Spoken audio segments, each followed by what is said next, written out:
Hey, T-Shipper, sorry I'm late. Sorry I am late.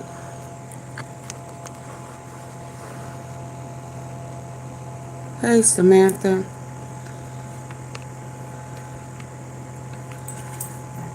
Excuse me, before I tap into the impeachment, what's going on with this impeachment process, and Trump got 7 articles plus some contempt of courts. He got a lot of stuff going on. I hope it amounts to him being removed. But in the meantime, with these documentaries that I guess I'm going to have to check out this weekend. I mean, Netflix series. I mean, I don't know why people are surprised. I think they surprised that he is now clowning on his attorneys and all of this, that. So I'm going to chime into Diddy first. Then I'm going to go into the impeachment. Is that all right? Is that all right, good people? Is that all right? Can I get a yay? Yay. Diddy, what you done? This is bad timing for you, dude. All y'all dirt. All of y'all Satanists, devil worshiping, trafficking, child trafficking, blackmailist.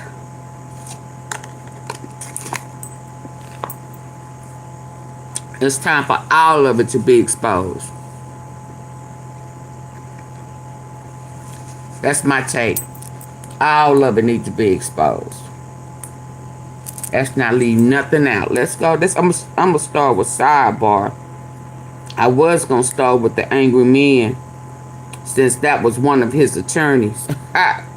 Let's listen. Well, as you may know, rapper 50 Cent has been teasing a documentary about his purported rival, Sean Diddy Combs, for more than a year. But now the 4-part docuseries has finally premiered on Netflix. The series explores Combs' life, from his upbringing, the creation of Bad Boy Entertainment, to all of the allegations of assault and sexual abuse since the 1990s. And it also investigates his alleged connection to the deaths of iconic rappers Biggie Smalls and Tupac Shakur, featuring insights from those close to him, witnesses from his racketeering and sex trafficking trial, and jurors who heard weeks of testimony. So we're not only going to dig into some of the biggest moments from this series, but also what Combs' legal team is doing, because they are pushing back quite hard against the whole project. Welcome to Sidebar, presented by Law and Crime.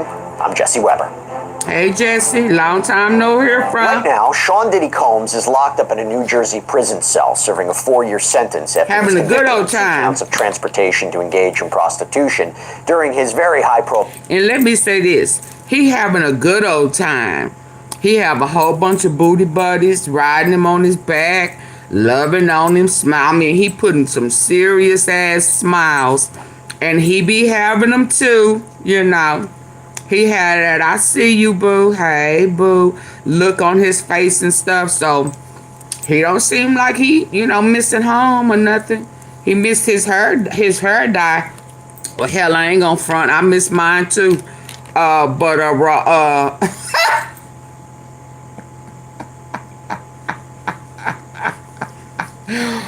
Woo, yes indeed, baby. I miss my color. I don't know why I'm tripping. But anyway, let's just check it out, because a lot is coming out. A lot is coming out all over the industry. Just stay woke to everything that's coming out. Let's go. File federal trial earlier this year. A jury acquitted him of the top charges in the indictment: conspiracy to engage in racketeering, as well as 2 counts of sex trafficking. Now, the allegations against Combs, they have dominated the headlines since November of 2023. That's when his ex, Cassandra Ventura Fine, filed a multi-million-dollar lawsuit against the music mogul, claiming he abused her during their 10-year relationship. And since then, He's not only faced this criminal trial, but also dozens of civil lawsuits that were filed on behalf of alleged victims. I hear more is coming out. Claims of sexual misconduct and rape and more. But to be clear, Combs and his legal team, they have adamantly denied any and all accusations of wrongdoing. Since Combs' arrest at the Park Hyatt Hotel in Manhattan in September of 2024, there have been several documentaries that have been released about the rapper's rise to the top of the music industry. There have been shows about his trial, but one of the most anticipated retrospectives is from a reportedly years-long rival of Combs, rapper Curtis Jackson, better known as 50 Cent. He is the executive producer of this project, initially teasing it with the title Diddy Do It, but the series was retitled Sean Combs: The Reckoning. It was released on Netflix on December 2nd, and it has skyrocketed to the top of the charts. In fact, 50 Cent posted on his Instagram on Wednesday, #1 on Netflix. You know, if you really like this docuseries, I'll make more, LOL. Now, the documentary's director, Alexandra Stapleton, said in a statement to Billboard, quote, "This isn't just about the story of Sean Combs or the story of Cassie or the story of any of the victims or the allegations against him or the trial. Ultimately, this story is a mirror reflecting us as the public and what we are saying when we put our celebrities on such a high pedestal. I hope this documentary is a wake-up call for how we idolize people and to understand that everybody is a human being." Okay, but here's the thing. Just one day before the series was set to air, Combs' attorneys sent a cease and desist letter to the streaming giant, calling the documentary essentially a hit piece, demanding it be removed. Now we're going to take a closer look at that letter, the arguments that Combs' team is making for all of this to be taken down. But first, I want to talk about some of the biggest, maybe most shocking moments from the series, and then we'll get to the C&D letter. So to do all that, I want to welcome back on Elizabeth Vulai, legal counsel here at Law and Crime, who knows a thing or two about the inner workings of the media and when things are brought in. But you also watched the entire show. Elizabeth, it's good to see you. Thanks for taking the time. Now, you watched all of it. What was your main takeaway from the series? As somebody who actively followed the Diddy criminal case, has been here on Sidebar talking about the case, talking about his civil cases that he's facing, what was your main takeaway? Yeah, there were a couple of takeaways. I think it was a really sort of original documentary, well put together. There were 4 episodes, usually most of them around an hour long, so it was very thorough. I think the 2 key takeaways were, one, everybody's talking about access to this footage and where it came from. One of the things that I think Diddy had done was he had said he'd hired a videographer. He's someone who films himself, as we've come to know, for most of his career and life. So he had hired this videographer to kind of follow him through this process. I'm not sure if the thinking was, he thought that he might evade the charges and come out with his own documentary afterwards. But just the access of footage that we get, we hear him speaking to his legal team. It's very rare you get an insight into that because, again, that's usually covered under attorney-client privilege. So speaking to his legal team, kind of his own thoughts about what was going on, because also remember, at this point, we really hadn't heard Diddy talk much about this. He had issued an apology over that video of him and Cassandra Ventura in that hotel hallway months before. But he hadn't really given any interviews to the media. He hadn't spoken about it, probably on advice of his attorneys. So getting access to that kind of information was really something that we had never seen before. It's what a lot of people are talking about. And I think the other thing that struck me was just how in depth it went. There's been a lot of documentaries and coverage on the Diddy case. People are covering the allegations, him and Cassandra Ventura. But, one of the episodes goes into his history with Biggie and Tupac and insinuations there and kind of going a little bit deeper into his upbringing and his career, a little bit further beyond what a lot of other people have covered. By the way, we're talking cease and desist letter here, potential legal action, maybe financial repercussions. You might not relate to all this. Let me tell you something that a lot of Americans relate to. Credit card debt. Okay, this is real. This isn't an accident. Sidebar. Yeah, and it wasn't even really about the trial, maybe because that was oversaturated, maybe because everybody was watching our coverage here on Law and Crime about the trial. And by the way, found out that my voice and Elizabeth Milner's voice, Queen Elizabeth, were both in the documentary, I think in episode 4 when it was going into the trial or in his arrest. It was interesting. I'll talk more. I am curious about what you think of that footage, and we'll talk about how it factors into the cease and desist letter. First of all, no attorney-client privilege, because if he is actively, deliberately, knowingly recording that, the privilege, anything that he says to his attorney, that's waived, right? The truth is, not every child Yeah, because he talked bad about his attorney. In North America alone, more than 20 million kids may never step in. Correct. So that was one of the first thoughts I had is, he's speaking to Mark Agnifilo, who's the lead attorney on his legal team. They're talking about, overall case strategy, the indictment that they expect to come down. My first thought was, we've never seen this before. This must be privileged. But again, you forget there's a videographer in the room. So when you think about attorney-client communications, yes, that's usually covered under privilege. But if you have a third party that you're inviting into those communications, that's not necessary, unless the person is an interpreter or maybe an accountant. If you have a videographer that's there not for legal reasons, you can make that argument that, the privilege is waived.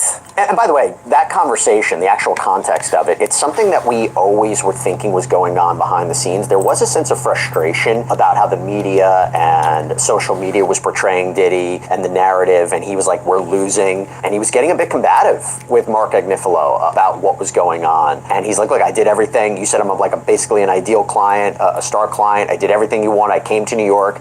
And he was just waiting to see if he would be arrested and indicted. And that was a bit of tension there, which it's a rare behind the scenes glimpse of what those conversations and what those moments are between an accused and their defense attorney before the hammer drops.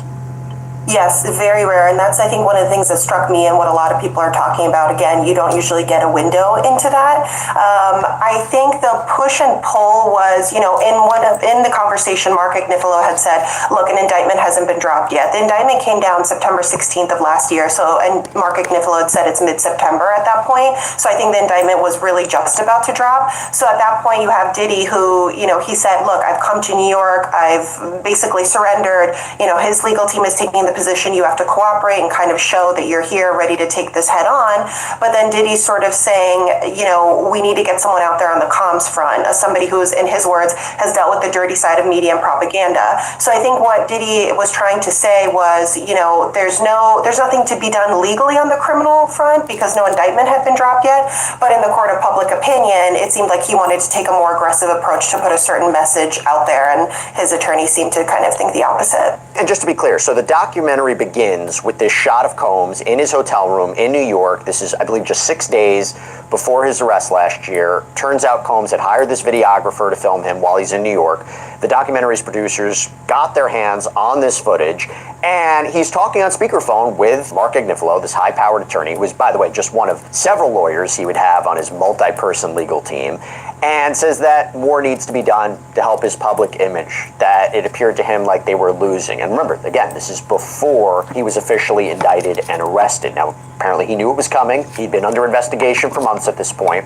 In a statement to NBC News, Combs' publicist, Judah Engelmeyer, said, quote, "The footage was created for an entirely different purpose under an arrangement that was never completed, and no rights were ever transferred to Netflix. A payment dispute between outside parties does not create permission for Netflix to use unlicensed private material.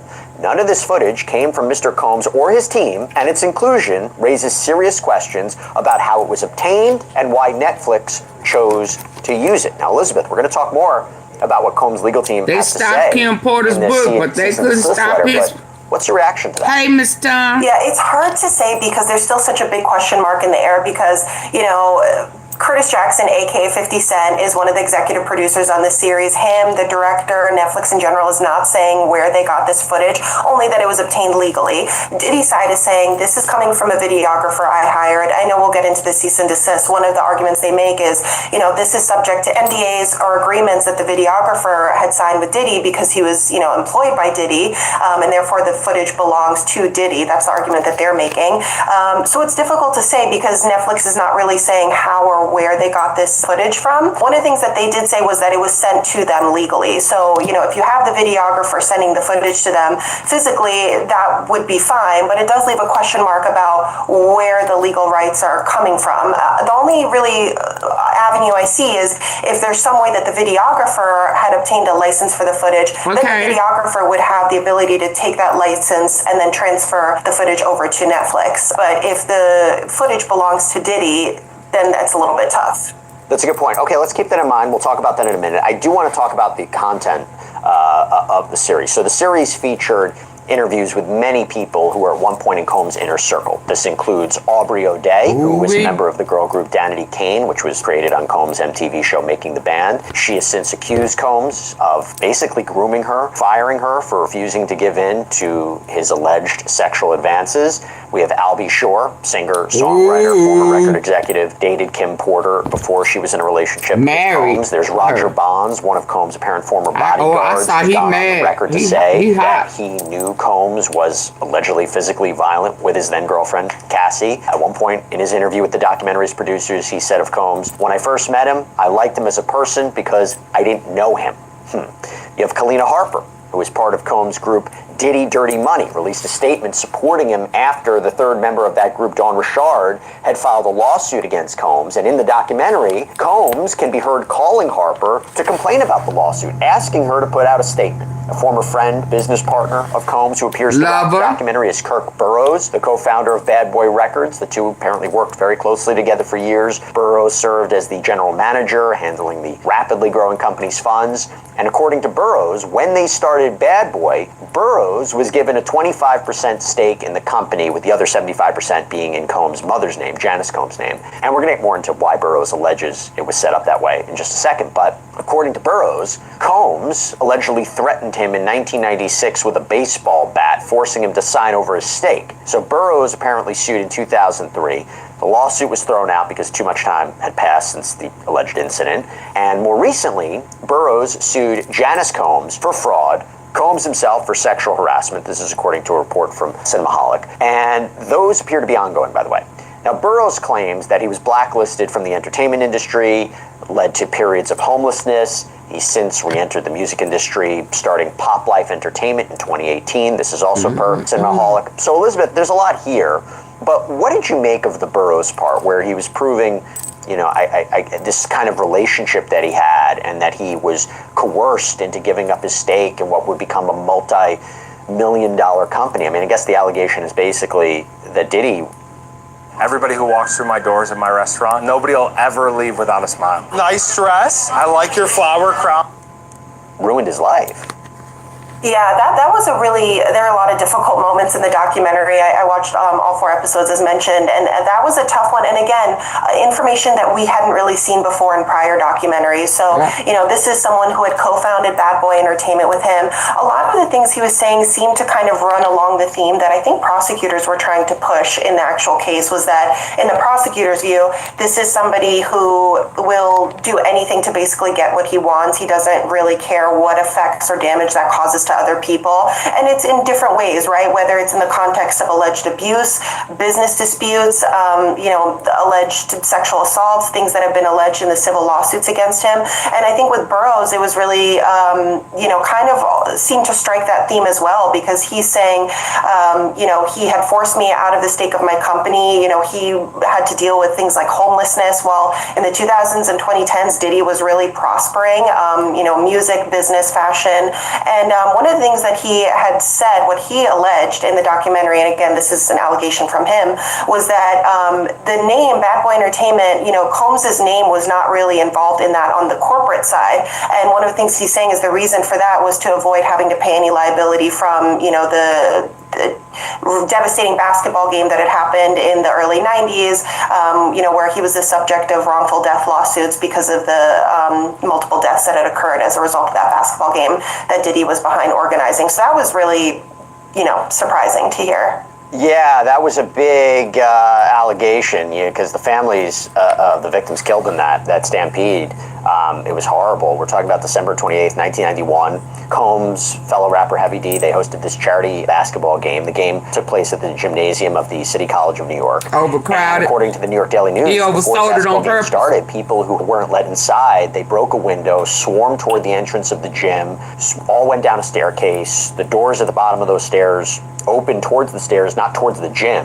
So once a crowd got down there, they couldn't get the doors open, and people started being crushed. 9 people died. Dozens of others were injured. And there were no criminal charges that were ever filed against anyone for the stampede, but multiple families and injured victims, they filed lawsuits. And that's just one part, right? So I actually wanted to get into this too. The docuseries devoted a lot of time to the killings of Tupac Shakur and Biggie Smalls, and Combs' alleged connections to both men. Obviously knew both of them.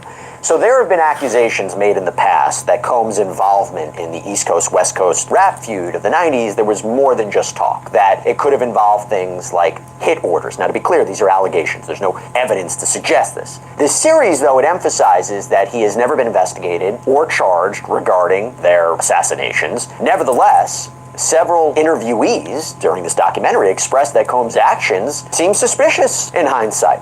The documentary plays part of an interview that Dwayne "Keefy D" Davis did with investigators looking into Tupac's murder, which had become a cold case. And on the tapes, Keefy D says that Combs agreed to pay him if he killed Tupac and also rival record label head Suge Knight. Now, Davis allegedly admitted that his nephew Orlando Anderson was the one who shot the men killing Tupac, injuring Knight, but of the 90s, there was more than just talk, that it could have involved things like hit orders. Now, to be clear, these are allegations. There's no evidence to suggest this. Please this double series, tap though, the it face of your emphasizes phone. that he has never been investigated I hit the or 3 dots charged at the top, regarding please. their assassinations. Nevertheless, several interviewees during this documentary expressed that Combs' actions seem suspicious in hindsight. The documentary plays part of an interview that Dwayne "Keefy D" Davis did with investigators looking into Tupac's murder, which had become a cold case. And on the tapes, Keefy D says that Combs agreed to pay him if he killed Tupac and also rival record label head Suge Knight. Now, Davis allegedly admitted that his nephew Orlando Anderson was the one who shot the men killing Tupac, injuring Knight, but Davis says Combs never came through with any payment. And by the way, Davis is currently awaiting trial for Tupac's murder in Las Vegas. Combs has always denied any involvement in the assassination. That was a big moment, I would say. Elizabeth, that was a big part of this. I didn't know that was going to be a part of this documentary. I was really surprised as well. So I believe it's the second episode that dedicates a lot of time to it. And like you said, there have been insinuations in the past. They played video clips of, Sean Combs being asked in prior interviews in the 90s and 2000s, do you know, who killed these men? Did you have any involvement? He's always denied it, to be clear. These are just allegations. But yeah, that was really, really shocking. And one of the sort of a little bit more of the backstory behind his alleged involvement with Tupac was that a lot of the interviewees in the documentary were saying that Biggie, who was signed with Bad Boy and who was really close with Diddy at the time, was starting to form a friendship with Tupac, and they were getting really close. And a lot of the interviewees were saying, in their view, Diddy didn't really appreciate that. So I think that a lot of the themes that you see again is coming up as him sort of wanting and needing to be the number one person in people's lives, whether it was personal, business. And it's really interesting because you see a lot of the themes that, again, the prosecution was trying to push forward that we saw in his personal life with Cassandra Ventura, always needing to be number one, not necessarily regarding the damages he's doing to other people in the prosecution's eyes, right? Playing out in the business sense. So the backstory is that he didn't appreciate the friendship that was forming between Biggie and Tupac, and therefore, that's where his alleged involvement came in. And then when, in terms of the non-payment, I think that was also a really shocking moment as well, because that's something we saw happening over and over in the documentary. Multiple people who were saying, I was cheated out of my share in the company. I wasn't paid hundreds of thousands of dollars. And allegedly, that's sort of how he treated the artists that were on his label. So again, it's the theme of always wanting to be number one and, not necessarily giving people their due, business sense or personal sense. Okay, so with that, I will tell you, I think one of the most shocking allegations comes to Biggie Smalls, okay? You talk about finances, you talk about, one of the biggest names at Bad Boy, seemingly very close friends with Sean Combs. Well, according to Kirk Burrows, Combs, and again, this is his allegation, according to Kirk Burrows, Combs insisted that Biggie travel to Los Angeles as part of an album tour, and this is despite, the serious dangers that were present from the rivalries, the East Coast, West Coast. And once there, Combs allegedly decided to cancel a trip that Biggie was supposed to take to the UK, instead saying he needed to stay in LA. Combs apparently threw a large party, and after which, someone opened fire on the car that Biggie was riding in, killing him. Now, Burrows alleges that Combs used all of this publicity around Biggie's murder and his massive funeral to just gain his own fame for his own benefit, shooting to the top of the charts with the song Missing You, which featured, by the way, Biggie's widow. But this was one salacious claim that I really wasn't expecting. According to Burrows, Combs allegedly charged the costs of that massive funeral to Biggie's estate and had Biggie's recently renegotiated contract changed to make it more favorable for Bad Boy Records and less favorable for Biggie's loved ones after his death. Elizabeth, again, that one I wasn't expecting. Yep. Yeah, it was really unexpected, and again, I think it speaks to the strength of the documentary, just at least creatively and what they were able to get in terms of the interviewees, claims that we hadn't heard before. So the claims were that, he had wanted, in the documentary, the interviews talk about, Diddy had said, we need to put on the biggest funeral New York has ever seen for Biggie, and when apparently, allegedly, when he saw how much it would cost, that's when he had said, we'll be charging this to the estate, allegedly. One of the other things was he had wanted to put out that song about Biggie after he had passed away, and that was really a big moment. He had performed it at the MTV Movie Awards. And then one of the other claims was, Biggie was set to debut on the cover of Rolling Stone, or at least be on the cover of Rolling Stone. And allegedly, one of the interviewees says after he had passed, Sean Combs had called him and said, I'm coming out with my first solo album, I need that cover. So Sean Combs had allegedly taken that cover from Biggie even after he had passed away. And again, it kind of rides to this theme of, in the public, his friend had passed away, he was devastated, but sort of what you see behind the scenes, at least what the documentary is alleging, is all the different ways he's using that to help benefit him financially and in terms of his career, which is something Biggie that was trying we to hadn't get seen up before. out of there. Even myself, like I'm sure you empathize, Jesse, as a millennial, we grew up seeing Diddy, knowing the backstory of him and Biggie, and sort of knowing that song and thinking, oh, they were close friends, he paid tribute to his friend, that's so moving. And then to hear all of these allegations, it really paints, another picture. I remember when that happened. It was such a sad time, and to think about them dedicating a song to his close friend, I mean, it hit an emotional core. You looked at Diddy in a totally different light. Now, these, again, are a different narrative, a different allegation. We're trying to piece it together. I do want to get into the jurors, okay? So the jurors at the trial. Before we do, let me just highlight a couple more things, and then we'll get into the jurors and the cease and desist letter.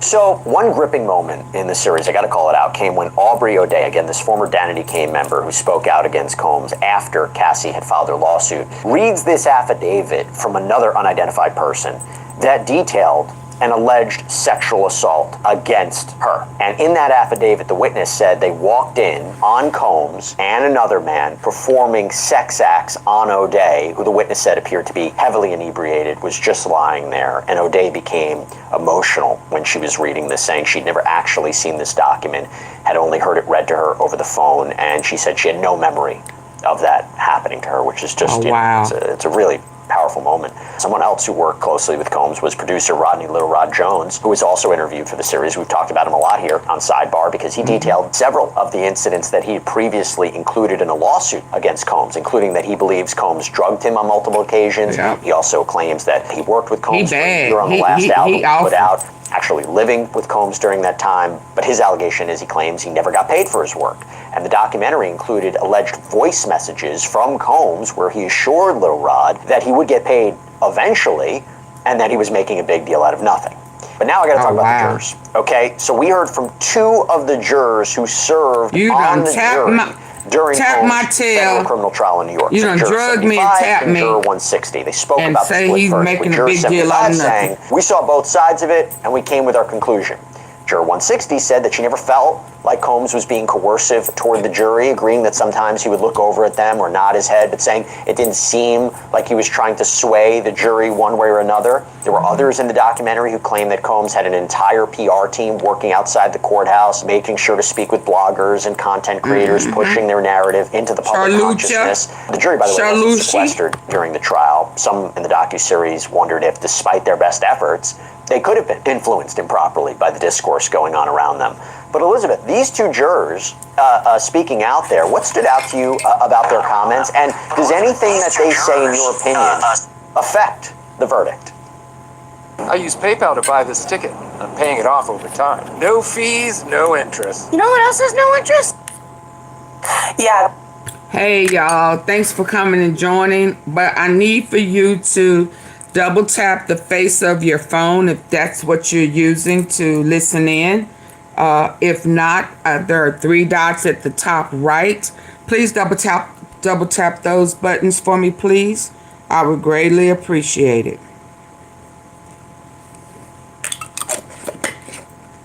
Once we finish listening about Diddy, then I will chime into the impeachment and the contempt of court on Donald Trump.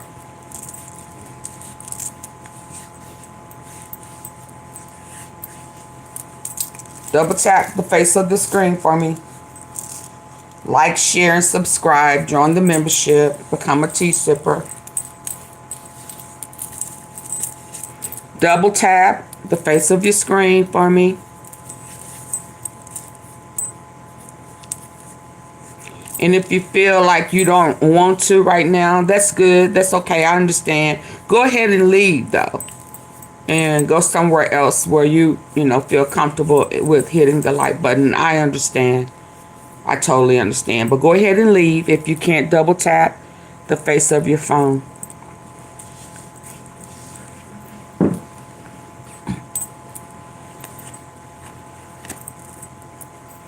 Thank you. So this was so fascinating. You very rarely hear from jurors talking publicly, especially about such a high-profile trial like this, and especially on camera. So I think that was a real coup for them to be able to get these two jurors to come on camera. I think it spoke to two things we saw in the trial. So the first juror, who's a younger female juror, had talked about, I think, the issue of what she saw as a lack of credibility or the evidence that was being presented. So one of the things that she talked about was when Capricorn Clark, who had worked for Diddy for a number of years, came on the stand. She had talked about, her allegations were that she was kidnapped, that she was forced to go with Diddy when Diddy allegedly wanted to, commit physical harm upon Kid Cudi. And one of the things that the juror had said was that she found some credibility issues with Capricorn Clark, that her testimony was overly emotional, but she was testifying to things that happened a decade ago. So it goes to sort of the issue of credibility. And also, one of the things that she had said was, that video of him and Cassie in the hallway was devastating, but domestic violence, DV, was not one of the charges. So I think it kind of spoke to the issue that some of the jurors had of, jurors love black and white evidence. They love videos. They love photos. They love sort of that. Y'all don't even know what domestic violence is. So DV was one of the charges. There's a whole man waiting for her to have sex. On that video, but I think she kind of spoke to the issue of, at least in the jurors' eyes, and what we saw from the verdict was, where was that evidence of coercion in terms of trafficking, sort of that physical evidence? At least they didn't see it from what the verdict appeared. Romeo. And then the other juror, who was an older gentleman, had talked about the nature of the relationship between Cassie and Diddy. And I thought that was really fascinating, because one of the things he had said was, we heard testimony from her about how difficult this relationship was, but she kept going back. So one of the things he had said was, if you don't like something, you get out. And I think that kind of speaks to maybe the difficulty that some of the jurors had of understanding the nuance between two people in this kind of volatile relationship. I know, the trial had experts to come and testify about the emotional ways that can play out, but I think that spoke to two themes: the nature of the evidence, and then also difficulty in kind of understanding the back and forth relationship and why Cassandra Ventura would go back given how she was being treated. Well, we say all this to say it's not surprising that Sean Combs and his team are not happy about this, okay? Which now we go back to the C&D letter, the cease and desist letter that Combs' lawyers sent to Netflix's chief legal officer. That's what I want to focus on now. Okay, so according to attorney Michael Tremonti, they had already sent a cease and desist letter to the streaming service in July of 2024. This is before Combs was even indicted. But now they send this new letter on December 1st, the day before the documentary was set to be released, and essentially calling it a hit piece. Quote, "First, Netflix's promotion of the program as a documentary is fundamentally misleading. In truth, the program is a hit piece. It was conceived and produced by Curtis James Jackson, aka 50 Cent, whose irrational fixation on destroying Mr. Combs' reputation is a matter of public record. The evidence of Mr. Jackson's vicious animus against Mr. Combs is overwhelming. He has been trolling Mr. Combs on the internet and social media for years and has made a career of attempting to defame, belittle, and provoke Mr. Combs and turn the public against him. We provided ample evidence of Mr. Jackson's avowed hatred of Mr. Combs in our prior cease and desist letter dated July 3rd, 2024, and since that time, Mr. Jackson's determination to take down Mr. Combs has increased dramatically. Simply put, there is no one less able to view any aspect of Mr. Combs' life and legacy through a fair and objective lens. Given Mr. Jackson's central role in the project and his declared objective of disgracing Mr. Combs, Netflix cannot honestly market the program as a documentary, as that term falsely suggests it is based on facts. Instead, the program is based on fabrications born from Mr. Jackson's personal vendetta against Mr. Combs. For this reason alone, Netflix must withdraw the program. Now, to be clear, recently, 50 Cent, who's been doing a media tour for this, has said, I don't have any hatred against Sean Combs. I've actually worked with and employed his sons. And so he tried to beat back against that narrative. Now, according to Tremonti, Netflix had actually been in talks with Combs to make a show about him before the sudden cratering of his career. Quote, in or about 2023, CEO Ted Sarandos proposed that Netflix produce a documentary about Mr. Combs. However, Mr. Combs rejected the proposal when Mr. Sarandos insisted he give up creative control. Thus, the choice of Mr. Jackson to produce the program was Netflix's vindictive response to that rejection, an attempt by Netflix and Mr. Sarandos to ensure a one-sided character assassination rather than a balanced and accurate portrayal. Now, Elizabeth, you know about C&D letters, right? Very common in the media industry. Hit the like button for me, please.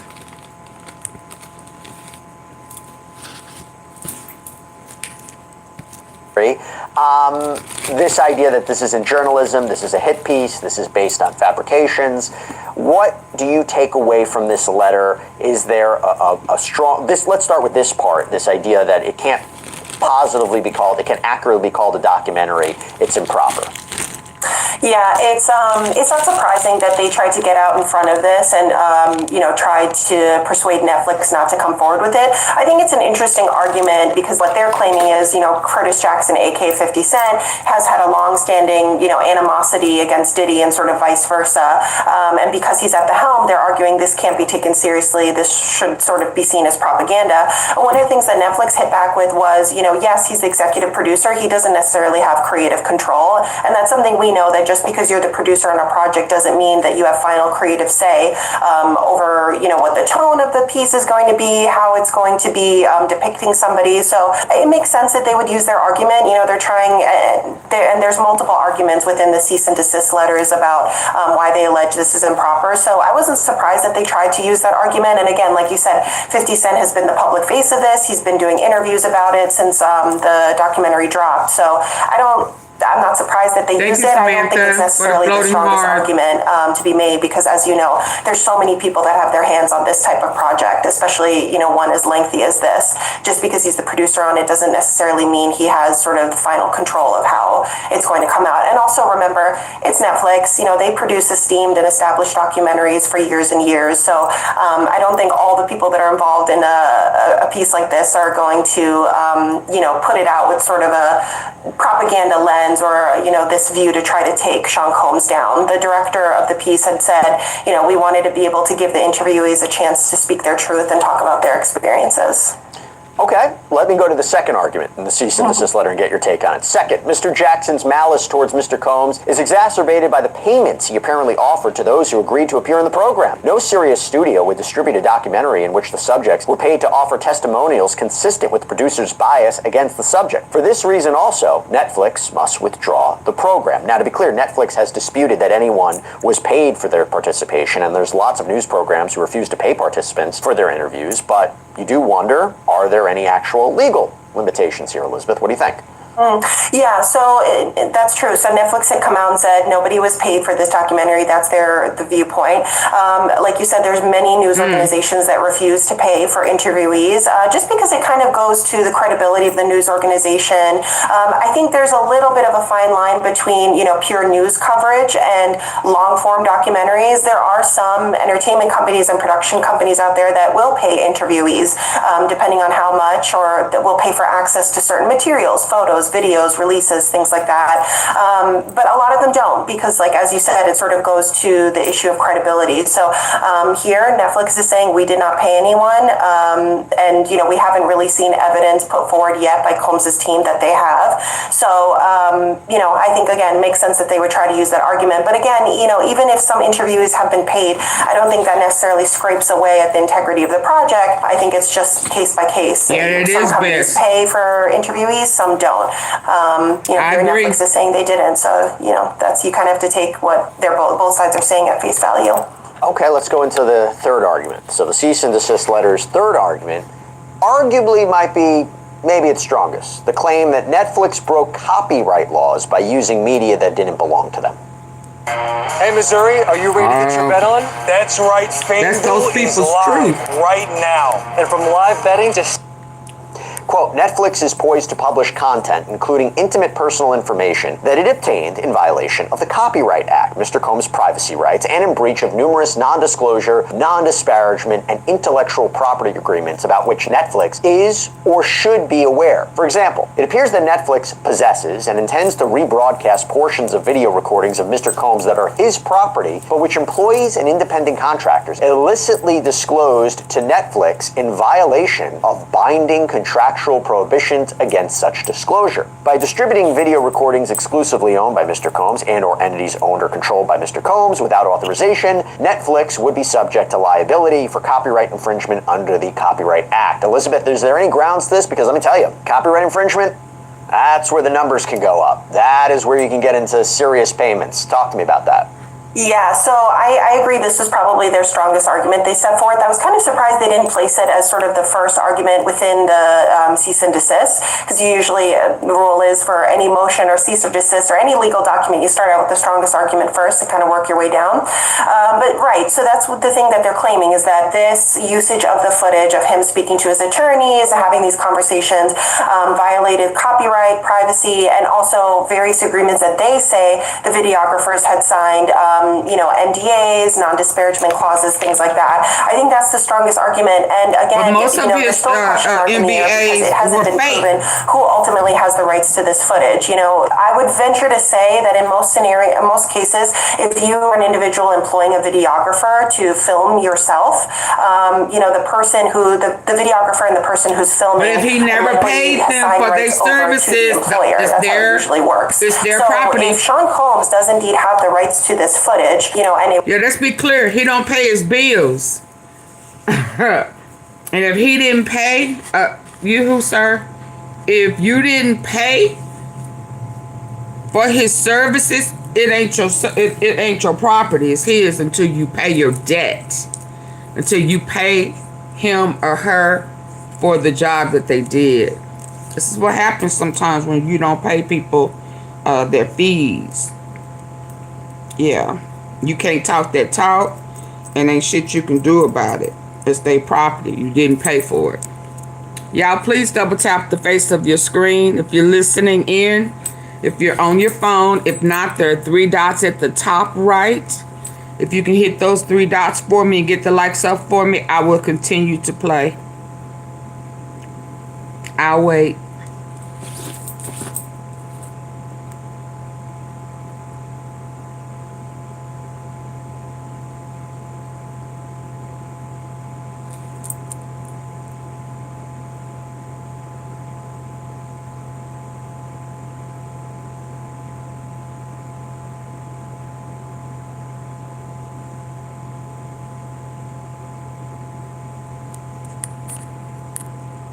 Was obtained by people behind the documentary without the proper licenses, I think there could be a valid claim for copyright here. However, if it can be proven that, the videographer obtained rights to this footage, if he obtained a license, he's able to transfer it over to the people behind the documentary, then I think a strong argument could be made in their favor as well. I think if this does play out and if there is litigation filed, I think it's going to come forward who ultimately has the rights to this video. Netflix keeps saying the video was submitted to them and they obtained it legally. So if that's the case, then is there, again, a license? Is there a release that was given to them by the videographer? We know it didn't come from Sean Combs, so I feel like that would be the only real scenario, is that somehow the videographer was able to obtain rights to it and then grant it over to them. Well, look, Combs and his lawyers, they're demanding this entire series be wiped from the streaming service.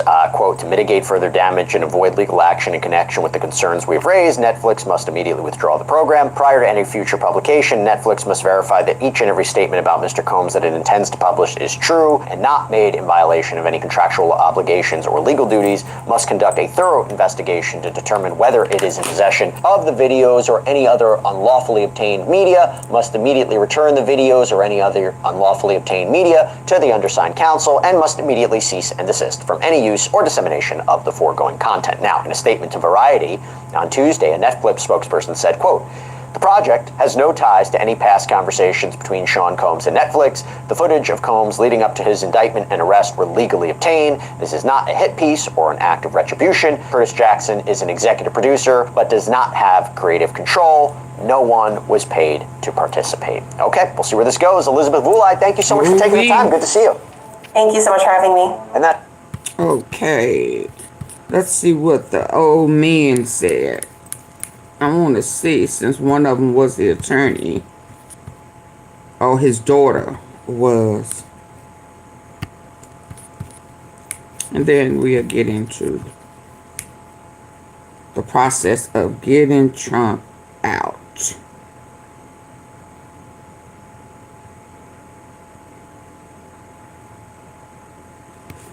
Oh, let's hear this one. Let's hear this. Planning to publish your book? You could reach 3 billion more readers. If you've written a book and you're thinking in real time as new lawsuits dropped against him, Netflix making news this week with a new documentary featuring never-before-seen video of Sean Diddy Combs in moments that he clearly viewed as secret, including a high-stakes call with his lawyer just days before his now infamous arrest, plus Diddy reacting in real time as new lawsuits dropped against him. Combs has publicly objected that he says the videos were, quote, stolen. I want to have a life to be able to live. You know, it's really going to be hard for me to take more hits than I take it, God forbid, get in front of a jury and have a chance. And so you should have thought about that before you was drugging folk. I've listened. I've been a superb client, as you said. I jumped on the plane. I'm coming to New York, but I'm just running around waiting for a shoe to drop.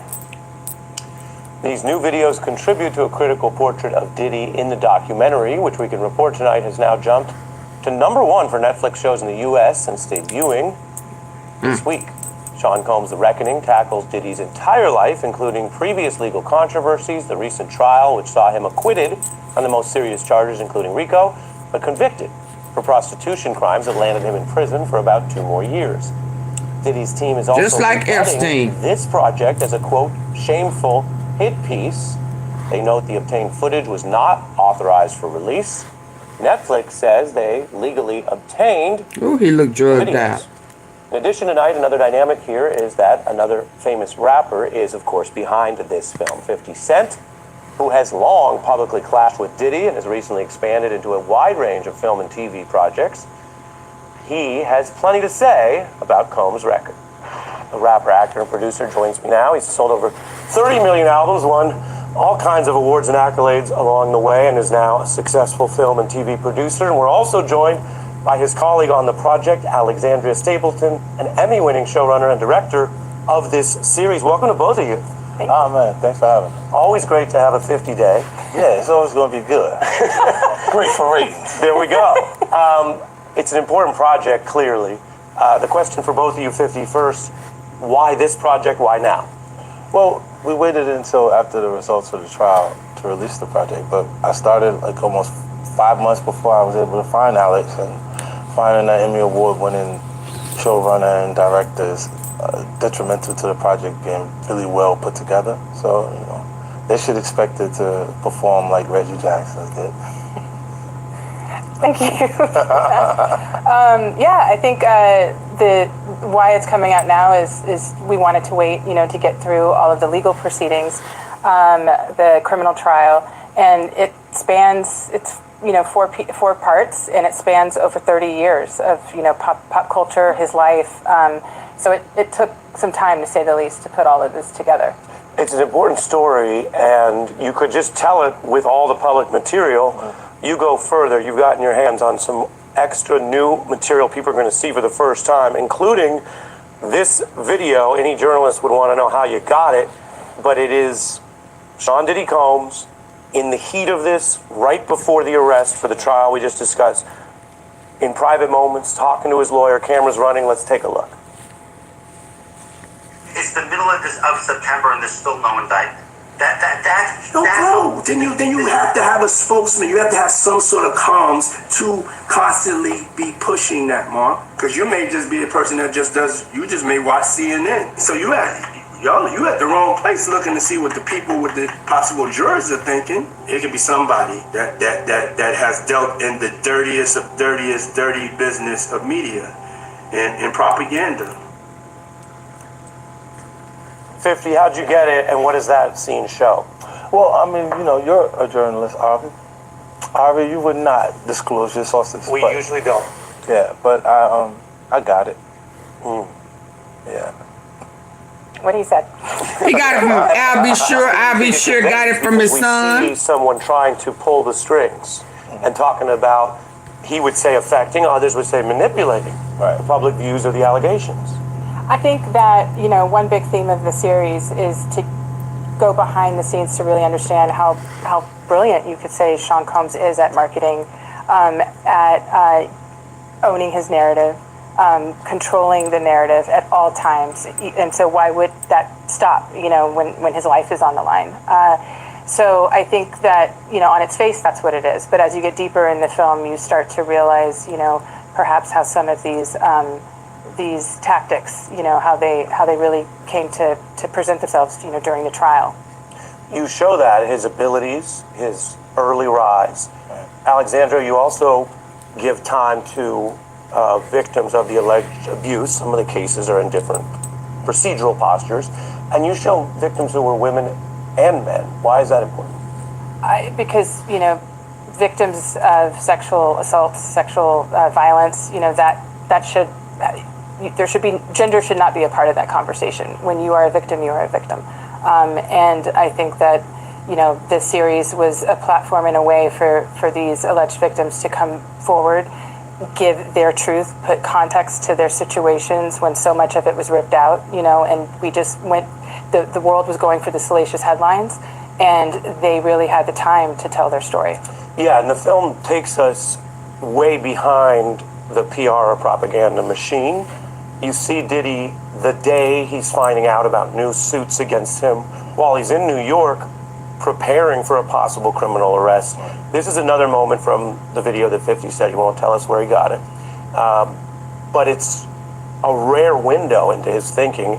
I can say, just like Nixon didn't think the Watergate tapes would come out against him, it would appear that Diddy did not think he would lose control of and Trump didn't think those videos and stuff was gonna come out against him either. I don't know what level of brokenness, disease is going on. God told me to do nothing, so I gotta do what God told me to do. Oh Lord, they could sure put God in there, can't it? When they done got caught. The girl that's in my group that was on my last album. You're on my last album now. All of a sudden, I'm this person. I'm this monster. That man. Gloves coming off. Alexandria, what does this show in the story you're telling?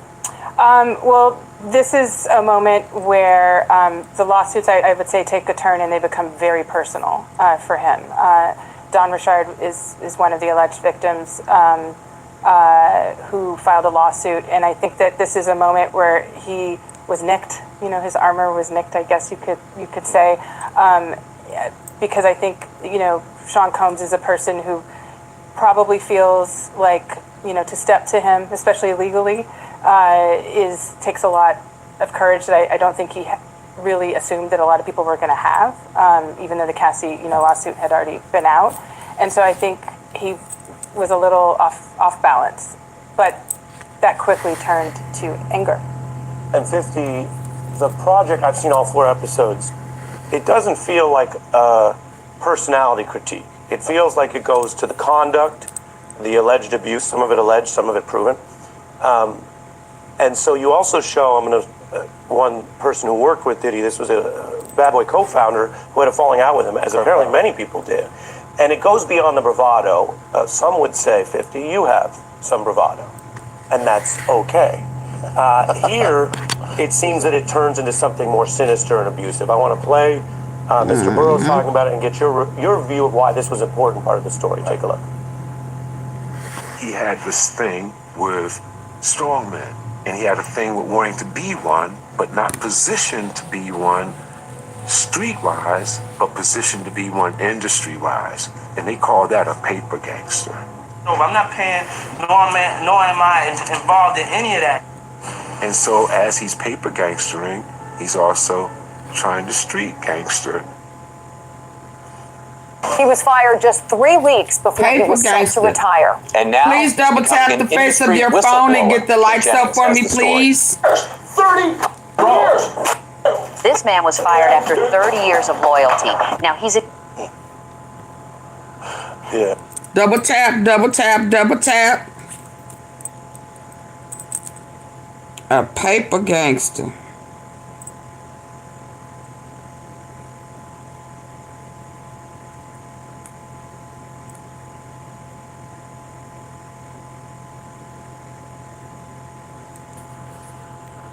Kurt Bowers has a lot of insight. Diddy done got away with too much. He has a lot. Being able to tell their truth or tell their version of the story, and the only thing I wish we were able to have Diddy be in the doc, so he could have said some things that make people understand why people are saying these things about him. He said he know he was sick, and they gave denials, but he didn't want to participate. Yeah. What do you think of the psychology, 50? Because in getting to know you, I've he know he's sick. learned that you could have been a full-time psychologist and done very well with that. You have a keen eye for people. Fair? Oh yeah, I try. Mr. Burroughs makes the argument that Diddy was overcompensating, that he wasn't initially actually a tough guy. Right. And then there's the old saying, be careful who you pretend to be, you might become them. This is true. Did that happen to him in your view? I'm not sure if that's what transpired, because I don't know him to be tough. Like we haven't even had problems. Like me and him. Like our issue, they'll say we had beef for 20 years, but I have had. He ain't never stepped to you. For different projects that I worked on, both two different television shows, Quincy and Justin.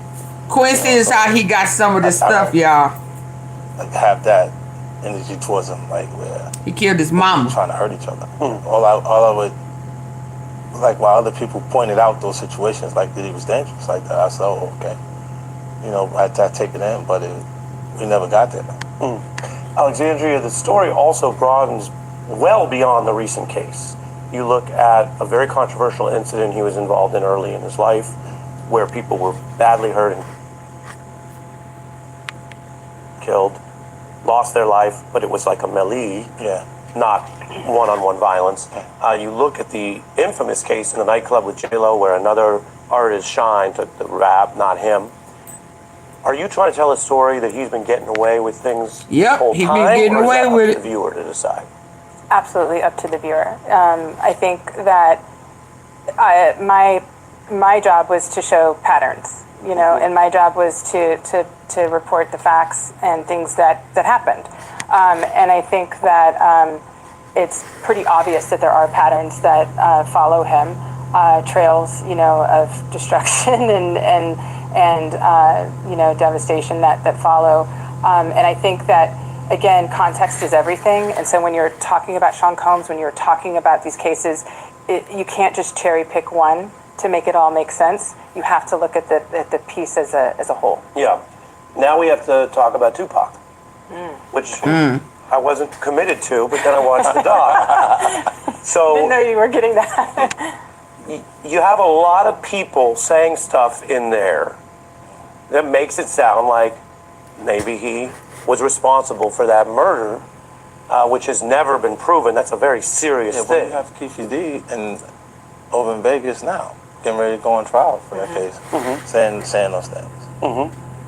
Yeah, I mean, we'll see what happens with his trial. I think right now it's up for August of 2026, and so it'll be very interesting. It was fascinating. We were getting that.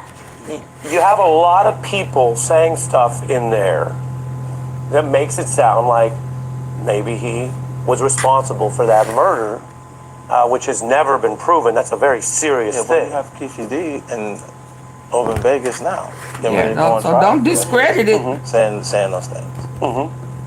Yeah, I mean, we'll Keefe see what D. happens with his trial. I think right now it's up for August of 2026, and so it'll be very interesting. It was fascinating, though, to unearth, different people that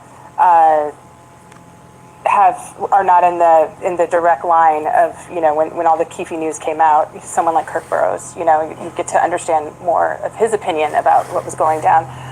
But I think more than just the actual murders and the tragic deaths of both Tupac and Biggie, I think that for us it was really important to understand some of the dynamics of those three, Sean Combs, Biggie, and Tupac, and what was really going on behind the scenes. That often gets lifted because everyone just wants to talk about, you know, the murder, you know, and not to really digest why. But do you think a viewer's left with the impression that he was responsible? I think that that's really up to the court system and not to me. Or the film. We're just presenting, you know, things that have been reported on, have been said by Keefe D, you know, himself repeatedly, and you know, the LAPD. Show some love, brother love. Go on. I don't know. I'm just saying what he was saying. What he was saying, yeah. And yeah, you're speaking about a key person who some people would say, oh, that's strong evidence. Other people would say, when you get into years later and people with various agendas, you don't know. You have a juror in here. What did that show us about this case? Because there is a tension within all this. It's no stranger to many people that the justice system fails in all sorts of ways. You show how it failed. 50 Cent called Donald Trump and say don't at the same time, don't pardon him. He beat the case in New York. I remember the day it happened. 50 Cent something else. 50's Instagram for Diddy News, as so many Americans do. And in all fairness, 50 said, okay, he beat a big part of the case, right? You said. Many people think that was an unjust outcome, but when talking to the jurors, what did you find? Because the film looks at all of this horror, but then finds that a jury of his peers in New York, ultimately in this era, said the government did not prove the whole RICO case. Yeah, I mean, I think it's really complicated. And I think that to break down what went right and what maybe went left or wrong in that trial is that's a whole other documentary. But I think that, you know, we have two jurors. A whole nother documentary. Of New Yorkers, you know, that were interviewed in the film. And I think that when you talk to them, I mean, it was very clear to me that they stood behind that decision. They stood behind it 1,000%. Because?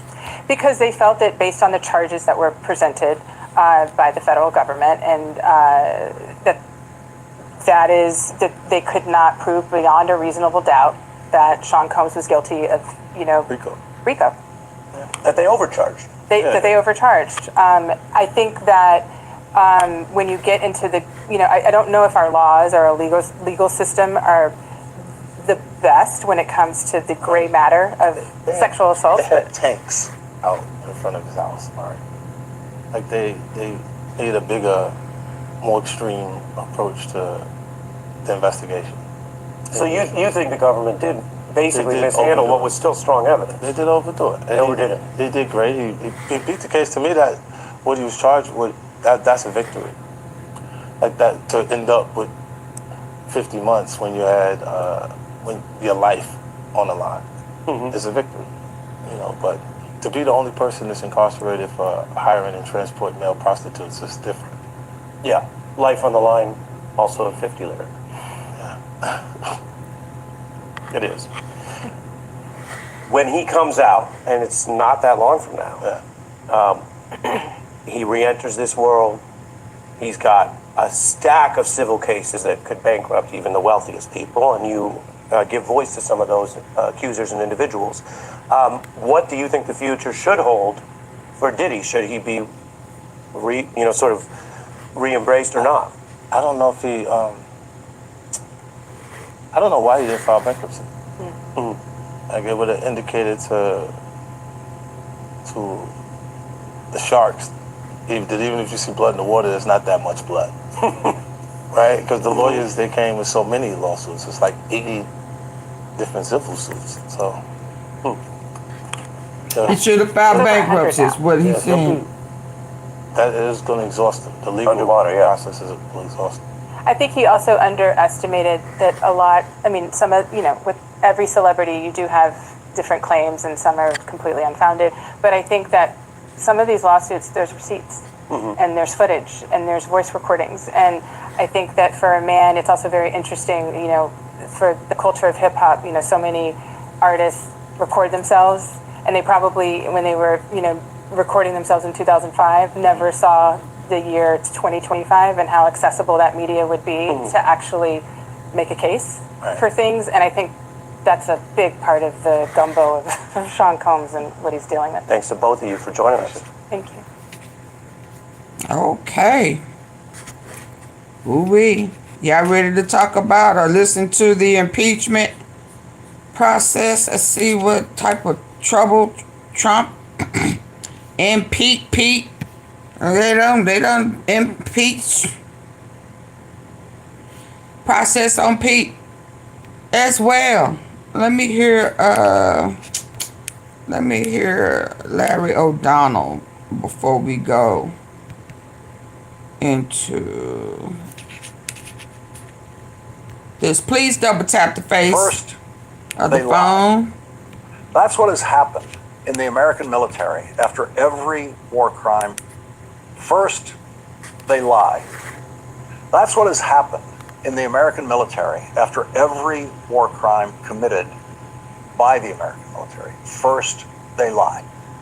Somewhere in the chain of command, they lie. That is what Donald Trump's incompetent Defense Secretary, Pete Hegseth, did when first confronted with the Washington Post breaking news report of a second missile strike on a small boat that had already been destroyed and burst into flames.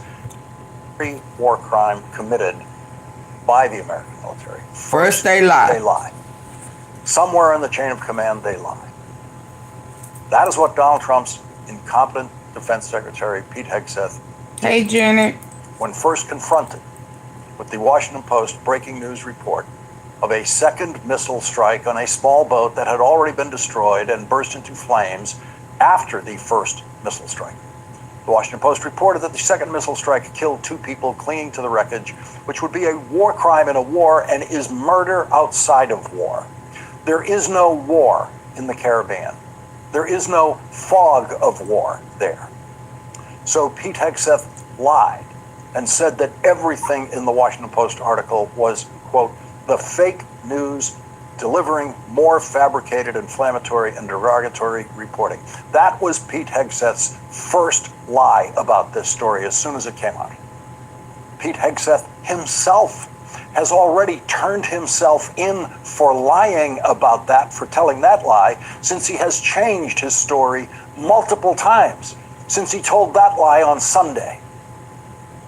In Vietnam, the worst military war crime of the 20th century. Pete Hegseth himself.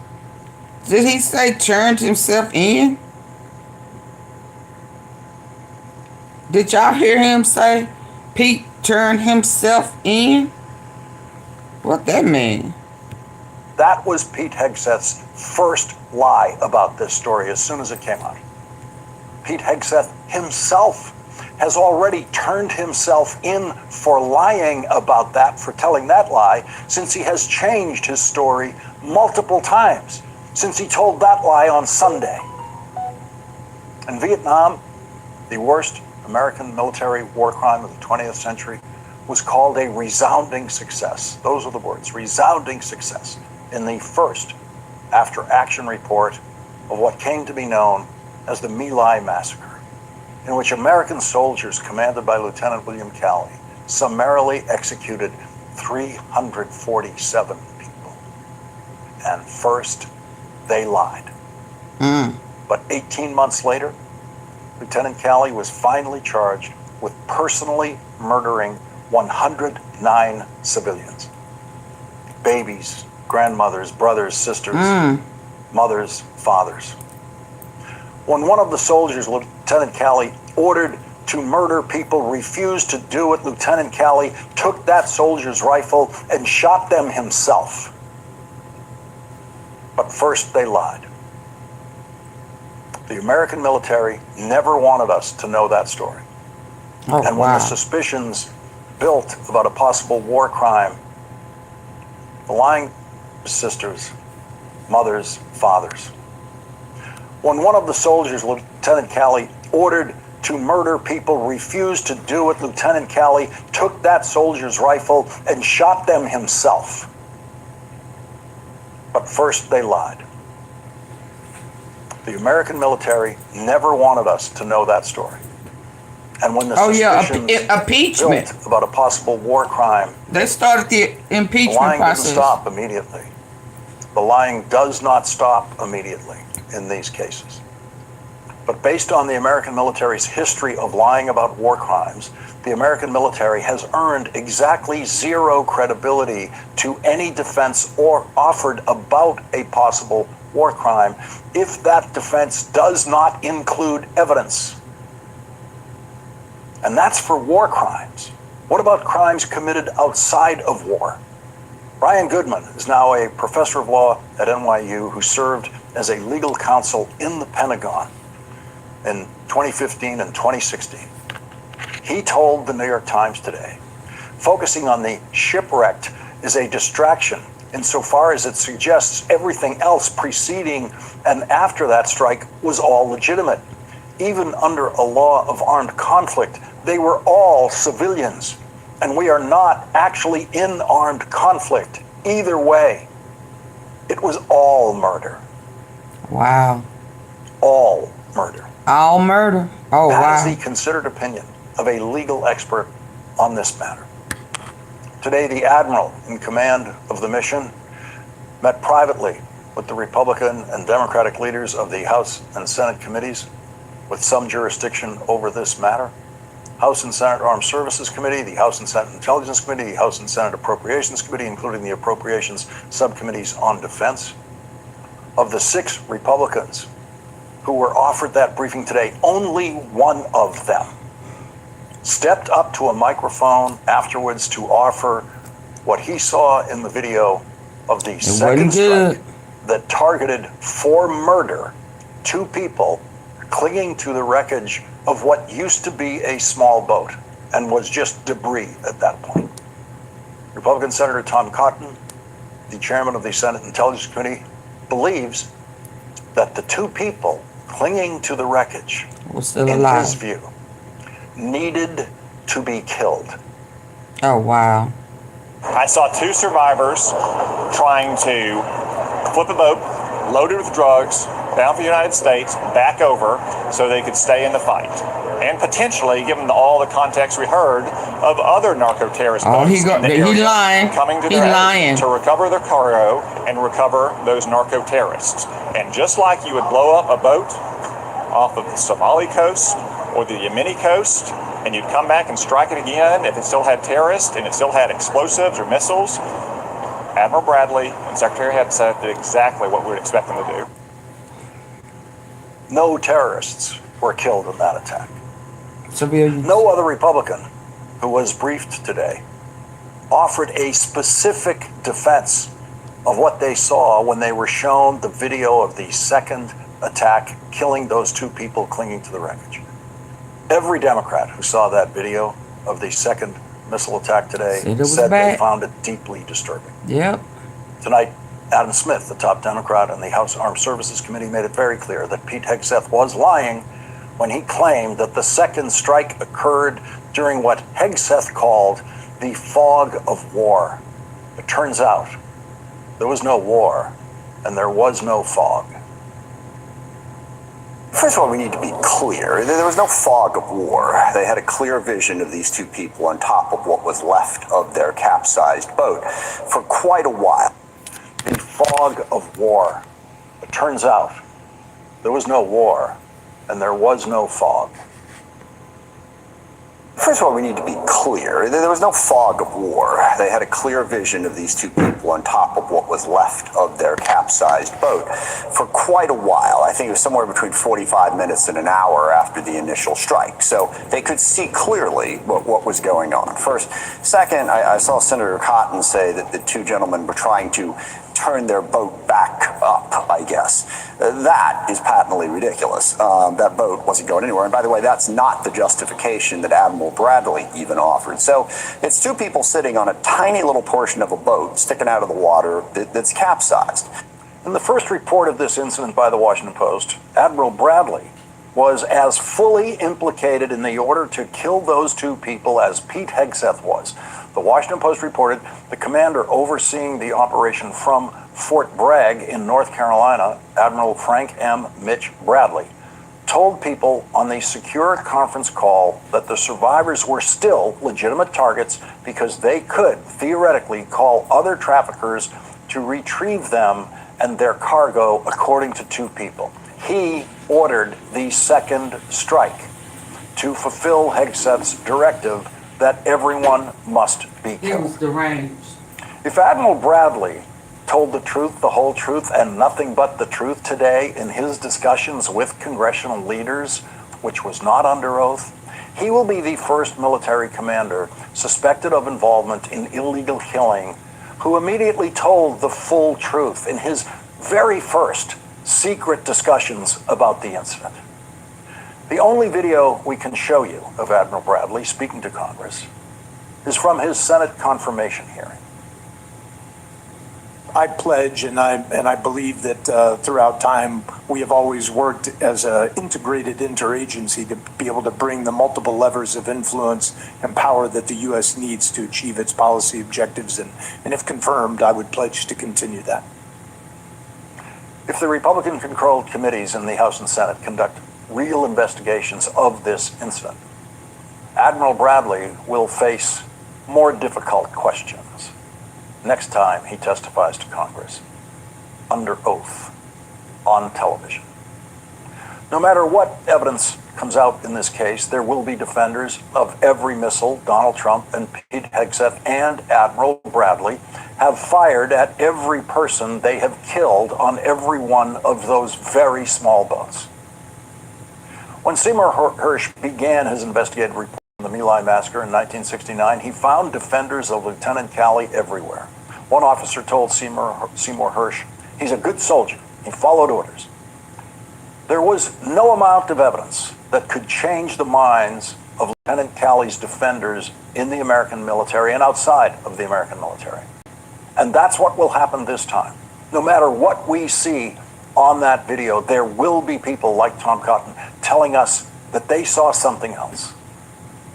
The criminal charge against Lieutenant Calley was that he committed premeditated murder of 109, quote, Oriental human beings whose names and sex are unknown by shooting them with a rifle.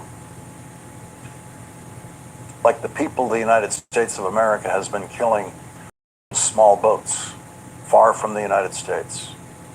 Pete Hegseth names. Pete Hegseth doesn't know their sexes, how old they are. He doesn't know if there was a 12-year-old boy or other children in any of those boats.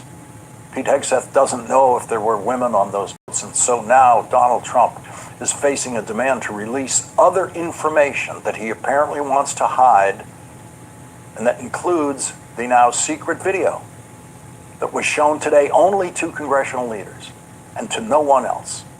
And as an added insult to the American public, Donald Trump released another video tonight of another missile killing everyone on another boat somewhere in the Pacific Ocean this time, thousands of miles from the United States of America. A small boat that can't carry enough fuel to reach the United States. If these small boats are carrying as much cargo as Pete Hegseth says they are, they cannot possibly carry enough fuel to make it further than the next island. They just couldn't possibly carry enough fuel for that if they're also carrying all that cargo. These are not ocean-going vessels. These are very, very, very small boats. Donald Trump and Pete Hegseth want you to enjoy watching videos of them killing people in those boats. That's why they release those videos. They want you to be like them. They want you to love watching those people get killed. But for some reason, there's two people they don't want you to see get killed. For some reason, they don't want you to see the video of them killing two people clinging to the wreckage. And what law professor Ryan Goodman, an expert on military law and civil law, says is just murder. Children. Hold on. Is this the double strike? So there is growing criticism around that controversial second boat strike on a boat near Venezuela. What are we hearing from lawmakers today after many were briefed on that incident?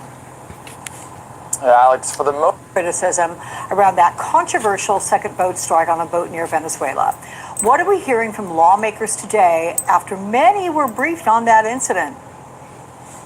Alex, for the most part, what we're seeing, not too surprisingly, is that congressional lawmakers are really splitting down the party line on this. Many were briefed by Admiral Frank Bradley earlier this week. Many Republican and Democrat House and Senate members got to watch themselves the second strike video, that September 2nd boat attack. And we're really just seeing a cacophony, a wide range of different reactions from Democrats and Republicans to video of this second strike. From Representative Jim Haynes of Connecticut, he's the top Democrat. Jinsky, you kind of sound slow. You sound like you've been drinking the Kool-Aid. Why would he pardon Honduras, Mr. Immigrant in our country for crimes against the U.S.? You sound slow. You sound like you drinking the Kool-Aid. Get out of his ass. Act like you got some sense.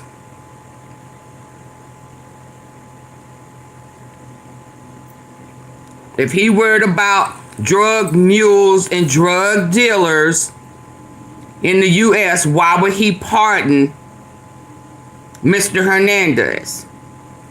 Be quiet. Don't come over here talking slow. On the House Intelligence Committee, he told I let you make it twice.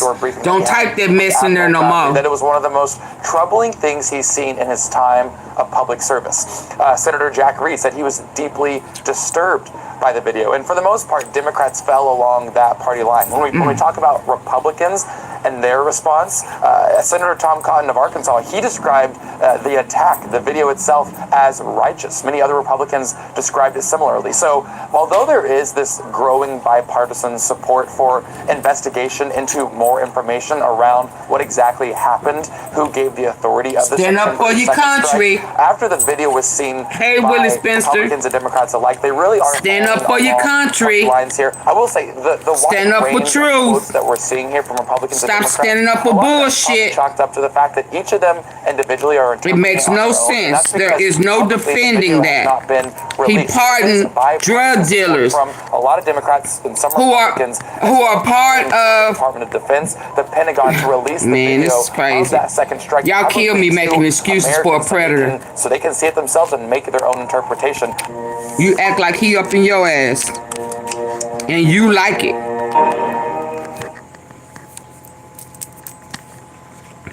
Hold on. He all up in you, all up in his ass, and you like it. It don't make no sense. He pardoned one and shooting up the other.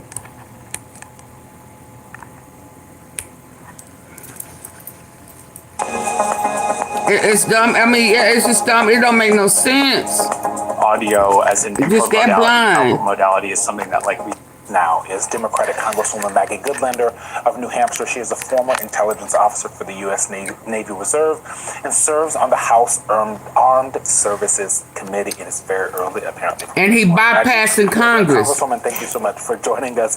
So he done made a financial deal with Honduras this video. It really and canceled the one that he had with Venezuela. Legal acts and whether or not military or people in the military should take illegal orders. It feels like it feels very prescient. One, did you guys have any idea about this second strike and that led you to maybe doing this video? And two, is this exactly what you were talking about? Well, thanks so much for having me this morning. Look, no, we didn't know about, we still have so many questions that need to be answered about what happened on September 2nd. But the bottom line is the questions that we've been asking about the legal basis for all of these strikes, and there have been 22 to date, these 22. questions remain unanswered. So what we did in coming together, the 6 of us, 2 from the Senate and 4 from the House, all of us who have served our country, sworn an oath to our Constitution, was to do something, as you say. It was so simple. We said, follow the law. And we repeated a basic That's it. principle Follow of the American law. And that really Don't break the it. president, which I think proves our point. Congresswoman, so what you and your fellow Democratic members was saying is no different than what then private citizen Pete Hegseth had to say on April 12th, 2016. Watch this. I do think there have to be consequences for abject war crimes.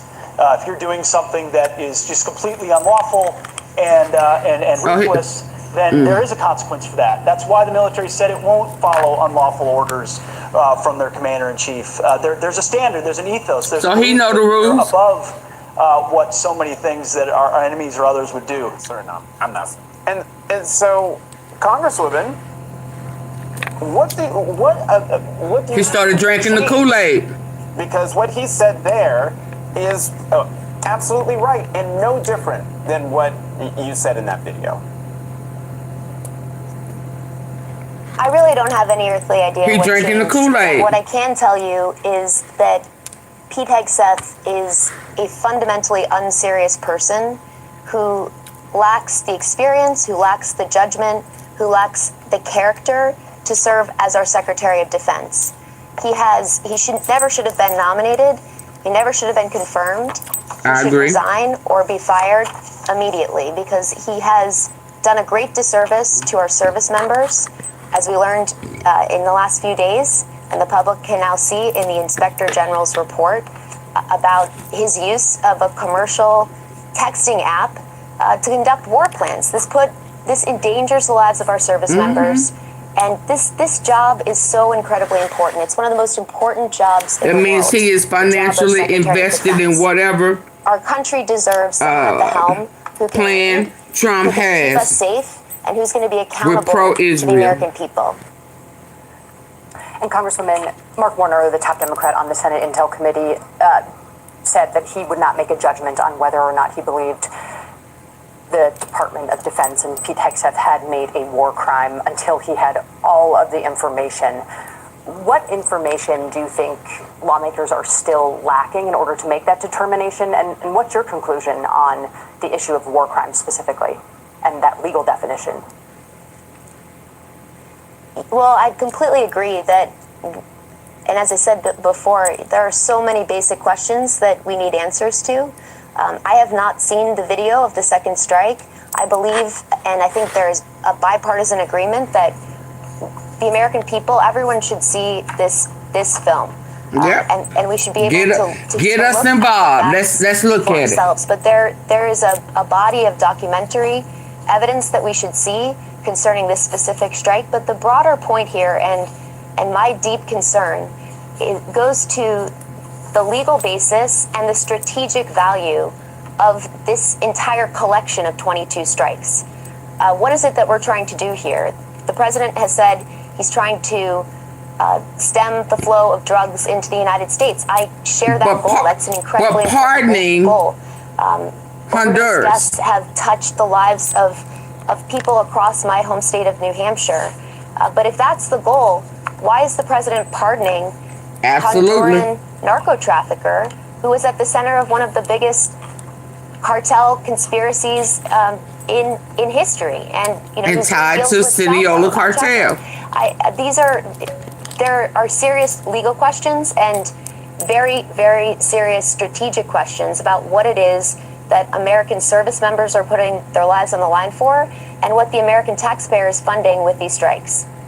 And Congresswoman, before we run out of time, while it's top of mind, New York Times reporter Glenn Thrush was just on set talking to us about frustrations within the Justice Department with the Biden administration and with Merrick Garland about not bringing charges against the pipe bomb suspect sooner, despite having the same consistent body of evidence. You were an advisor to Merrick Garland. Was this part of your conversations at all, and do you have any insight into why charges were not brought under the past administration? Well, I can't speak specifically to that particular case or the details of the investigation, but what I can tell you is that in my time, my years serving at the United States Department of Justice, what I saw were nonpartisan, patriotic public servants who believe in our Constitution, who believe in the rule of law, who believed in upholding it, who believed in protecting civil rights, and who believed in delivering a fair deal for the American people. And it is heartbreaking and deeply disturbing to see that department today. It is a shadow of its former self. And I'm really concerned about the ways in which this administration, this president, is weaponizing the Department of Justice against the American people. Congresswoman Maggie Goodlander, thank you so much for joining us this morning. Thanks for having me. We're joined now by Republican Congressman Pete Sessions of Texas. Congressman, thank you so much for coming to the weekend. You have said, and we all know, that everything's political in Washington, D.C. But I am very curious why you think your Republican colleagues, after watching this video, walked out, went to the cameras, and all of a sudden didn't have any concerns about these two strikes on September 2nd. And were saying, some of them, different things that they were saying before they saw the video. Well, it's pretty obvious to me that the information that they're attempting to have on a bipartisan basis, which is important, we need to find out exactly from the Admiral, from the Secretary, the orders, the training, the specification, and what was given to the front line from the Admiral to down there in the Caribbean.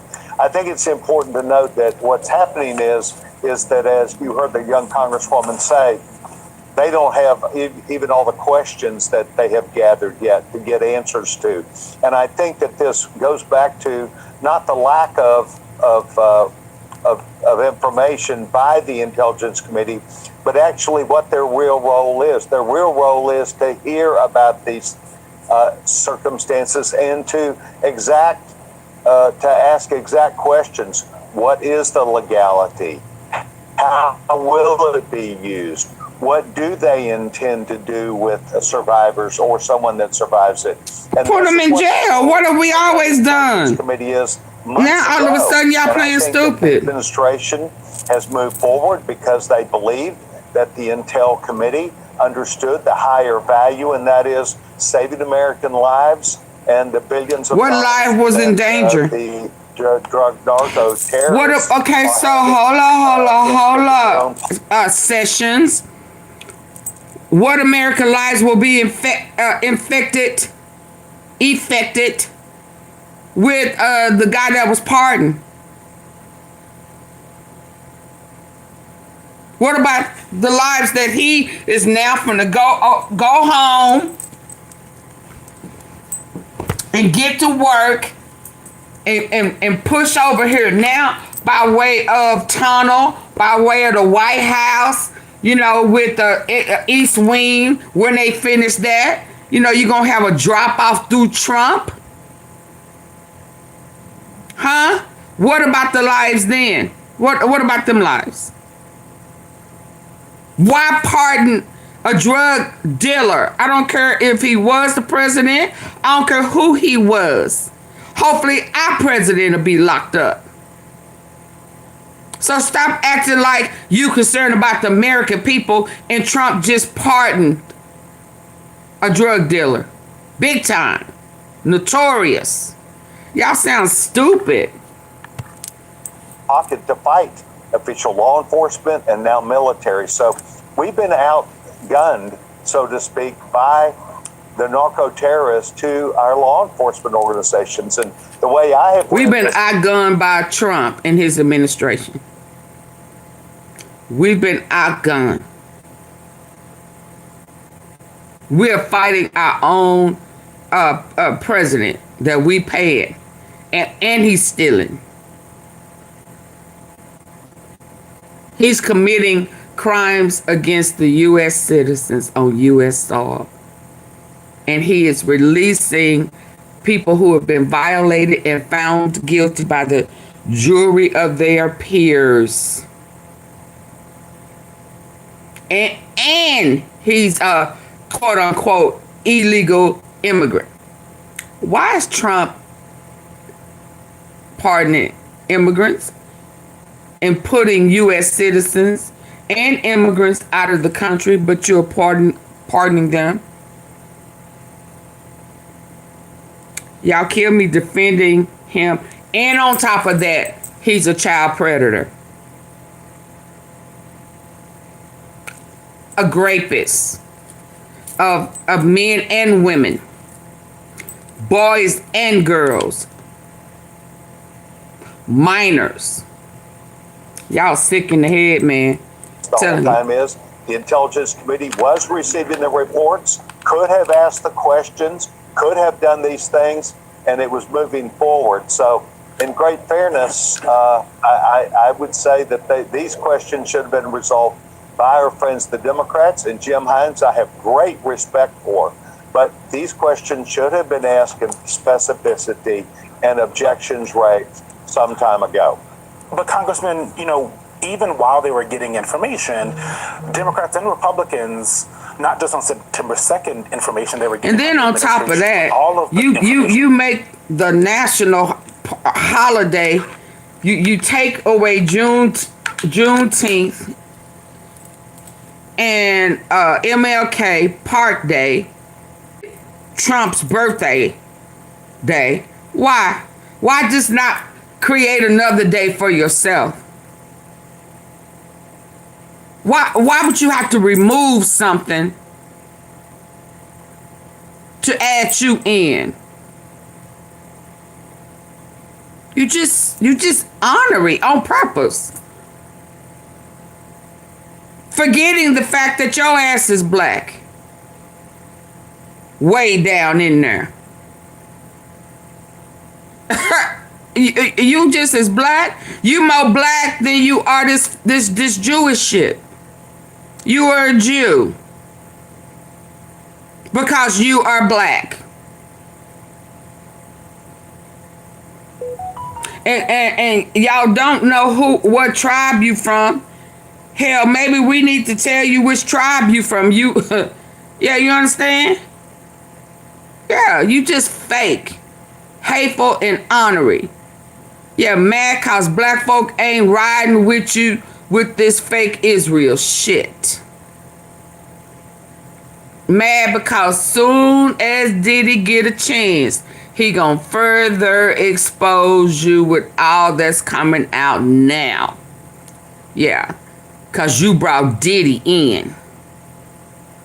And so once all this over, trust and believe, if you don't pardon Diddy, he gon' do you the way 50 Cent's doing him.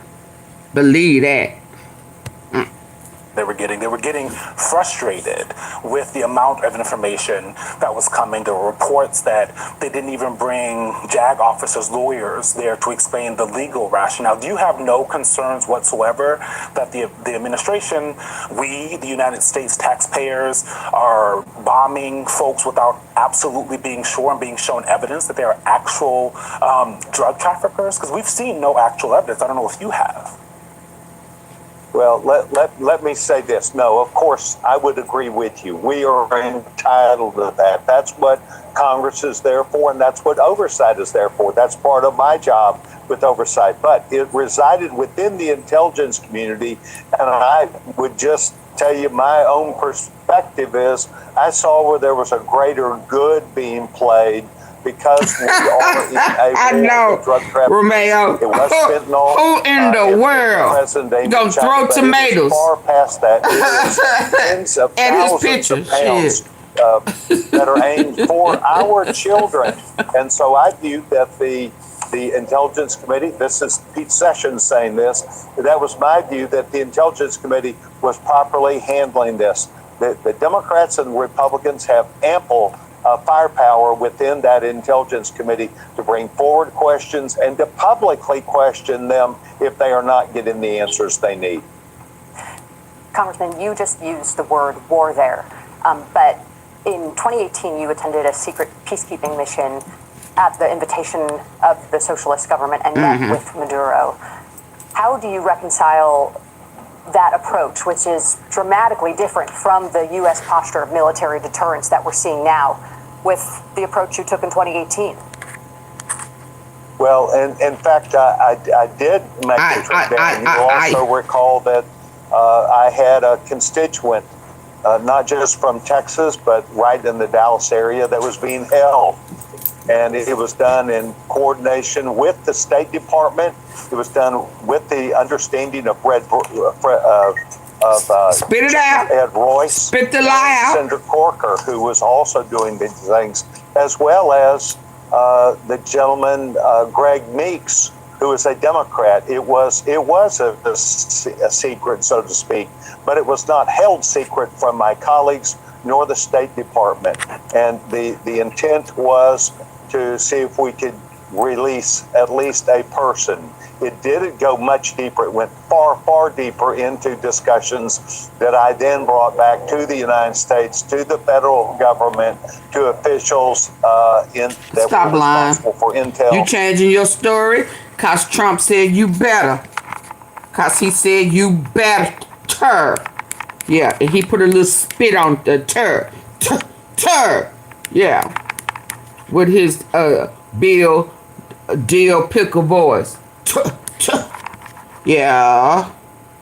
Yeah. And one more before we go. Because see, these people, I want to feel sorry for the people who voted for him. First of all these immigrants who voted for him, knowing his views and his policies, don't understand it. I do not understand it. Now, hear this guy. I want to hear him. I haven't heard it. It just popped up about how he feel. The Somalis. Yeah. Whole little town. Let's hear this. People from Somalia are not garbage. That's not a biased statement. Piece that's of not shit. partisan. That's not anti-Trump statement. First of all, people from Somalia are not garbage. That's not a biased statement. That's not partisan. That's not anti-Trump statement. It's not a political statement. It is simple, factual, a human statement. Absolutely. But let's sit with this for just a moment. That word, garbage, and think about what it means. Garbage is something you don't want around. Garbage is something disposable. Garbage is something you throw away, you discard. Garbage is worthless.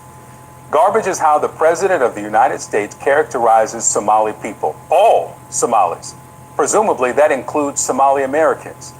Now, the president says the entire nation of Somalia is garbage.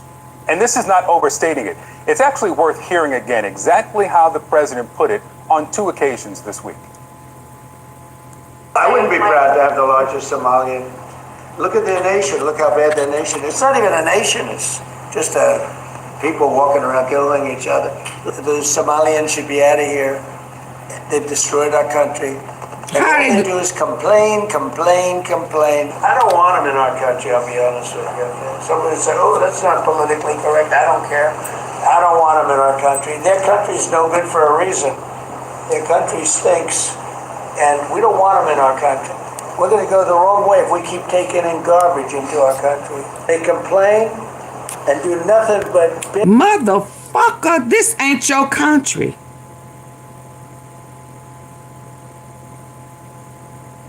It is not your country, devil. Every time you have on your suit with them little old beady black eyes, you say that stupid shit. So this must be that reptilian type shit. Every time. Where your mom and daddy from? That's where you from. You ain't from this country. Take your ass back home. You piece of shit. Largest Somalian. Look at their nation. Look how bad their nation is. It's not even a nation. It's just people walking around killing each other. The Somalians should be out of here. They've destroyed our country. It's the craziest shit ever. Complain. I don't want them in our country, I'll be honest with you. Somebody say, oh, that's not politically correct. I don't care. I I don't want them in our country. Their country's no good for a reason. Your bald ass head. What type? Who has a damn toupee and you still got a bald spot? I guess these are just tracks. What is it? Pace-ons, stick-ons, press-on hair. What is this? Cause I can be. Why you over here? Why you over here? Get your ass from over here. The fuck you over here for? Let me help you out.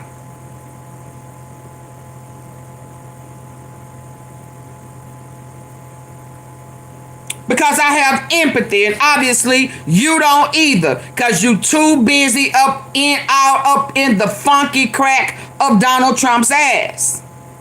Yeah. You wouldn't understand. I get it. It's toxic in that funky spot. All that green ass shit running all up on your face and down his funky ass legs. Yeah, that's that toxic shit. That's why you ain't got no fucking hair. You nasty ass. Oh, I almost called him the C word. I cannot stand this man.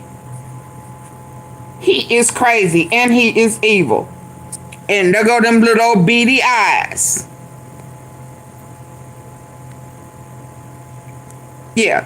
Every time they take over, and the sick Donald Trump is in the bed trying to figure out who he is and where he at, cause that what is it, mashed potato brain of his, yeah, it's deteriorating, and them parasites eating the shit out of them mashed potatoes. This one comes out. They got the snake eyes, the slithering eyes, and he say stupid shit. Y'all better pay attention. Yeah, that's Dumbo. That's reptilian Dumbo. It's no good for a reason. Their country stinks, and we don't want them in our country. How can somebody that's funky call somebody stinky? They complain and do nothing but bitch. We don't want them in our country. So they wouldn't pay you no money. They wouldn't let you tax them. They didn't fall for your bullshit. So that's why they just bitch. You mad at that lady? Yeah. You can't handle her mouth. Yeah. So you putting on punishment. They not paying your fees.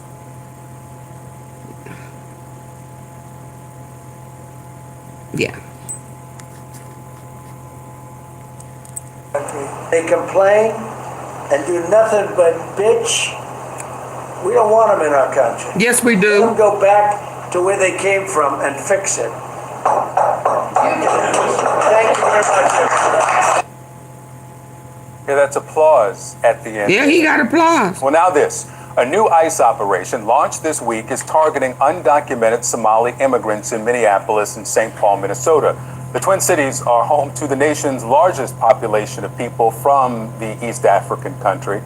The president's rhetoric and actions are being called xenophobic, racist. It's also a complete contrast from how the president felt about Somalis when he needed their votes. Minnesota is home to a large Somali population. He loved them then. Historically voted. But that was a different Donald Trump. There are many reports about them supporting your candidacy this time around. But why should they? Because they want safety, they want security. In many ways, they have the worst crime numbers in terms of crimes against, and they want to be safe. They want security just like everybody else. And I've heard that. I've heard I'm doing very well in that community. And in the black community also. I mean, generally, it's... oh, no, he didn't. Newsflash!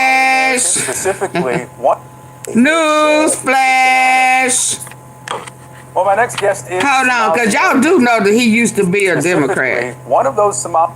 But why should they? Yeah.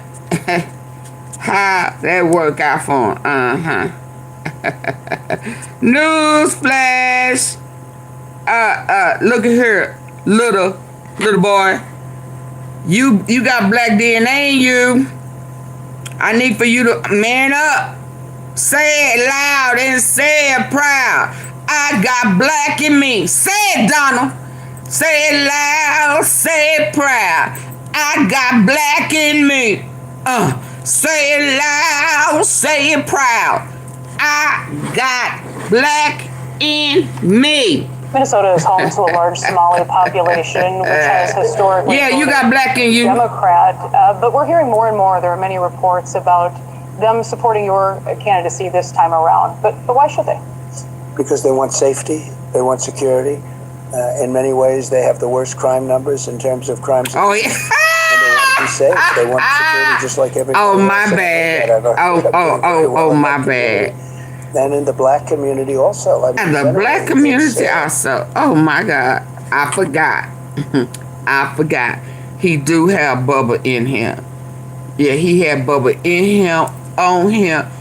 Bubba skeeted that pickle juice all on his face, and this hungry, thirsty MF licked it. He loved it. He loved it. Isn't that what he said? He loved it. He said, I sucked Bubba's dick with great passion, and I loved it. I bowed down to Bubba to get that pickle. I wanted all the juice. I didn't leave nothing for Hillary, Monica, or nobody else. I did it. I took it all. And after I sucked it, I let him fuck it. There you go.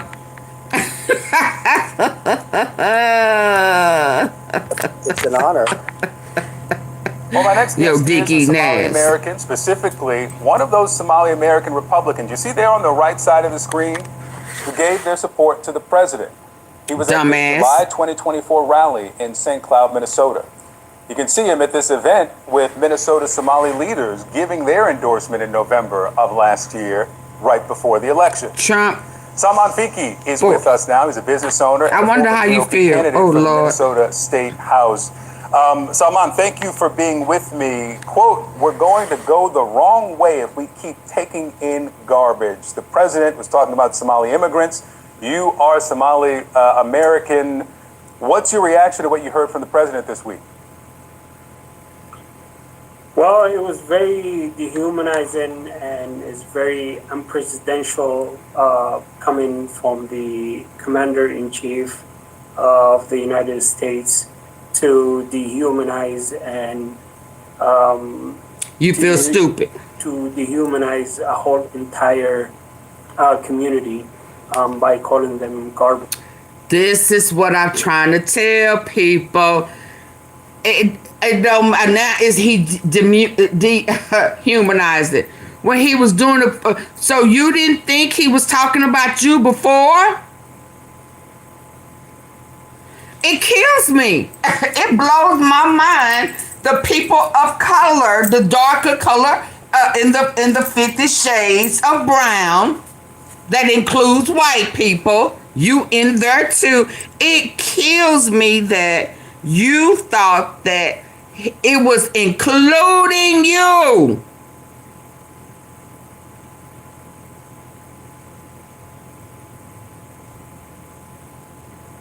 You thought it was including you.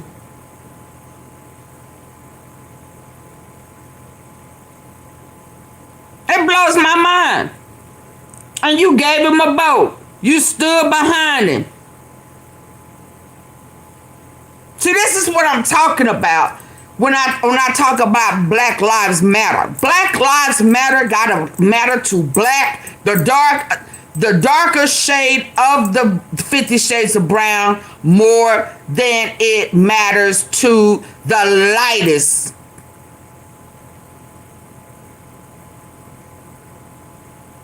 How dare you think that you one of them? I don't care how much money you make. They have been whitewashing and lying from the beginning. So what would make you think that you have something in common with people who whitewash every fucking thing?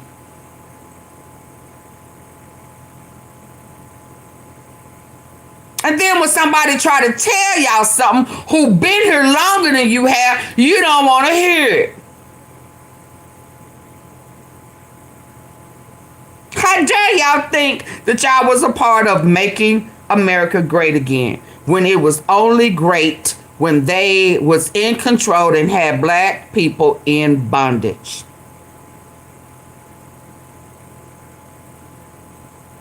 But carry on. And this is not acceptable by any means. Yeah, bullshit. Shut up. It was acceptable when you thought you were one of them.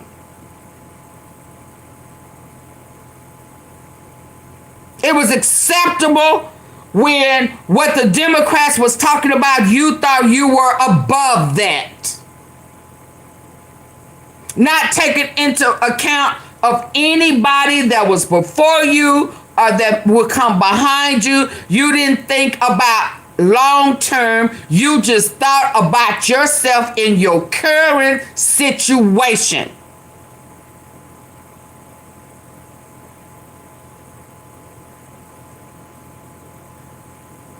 So it was okay being called an immigrant, and that but you didn't think that he was going to tap into he doing a birthright.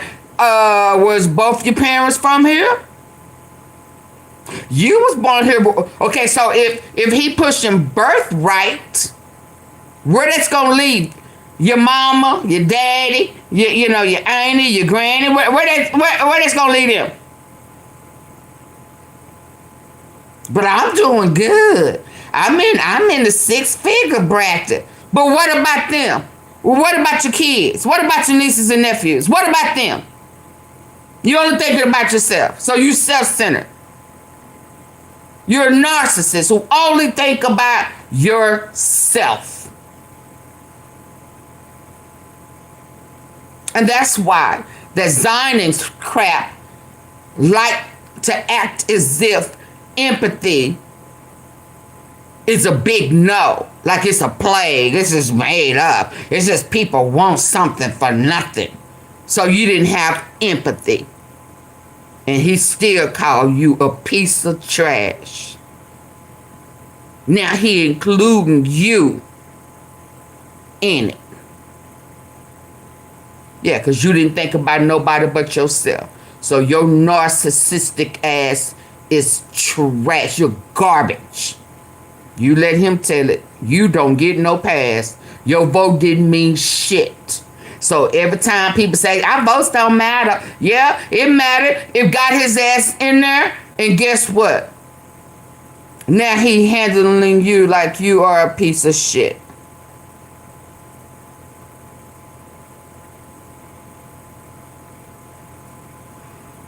Don't come in here with all of that. And to dehumanize a whole entire community by calling them garbage. And this is not acceptable by any means. You posted on social media, I, AunTeaFee, am formally announcing that I'm ending all collaboration with the Republican Party. Have you ended your support for the president? Tell me more about what led you to your decision. Oh, your light bulb came on. This simple but his light bulb came on, y'all. Prevent cognitive decline. Baby, when that light come on. Just expose why they buried it. Baby, when that light come on, y'all double tap the face of your screen if you on your phone. Get the likes up. Double tap. Hit the slow bunny. Just tap him on his nose. Tap, yeah. Double tap. Or hit the 3 dots on the far right at the top and get the likes up. If it don't move, I'm not moving. Just so you know. If them likes don't go up, I'm not moving.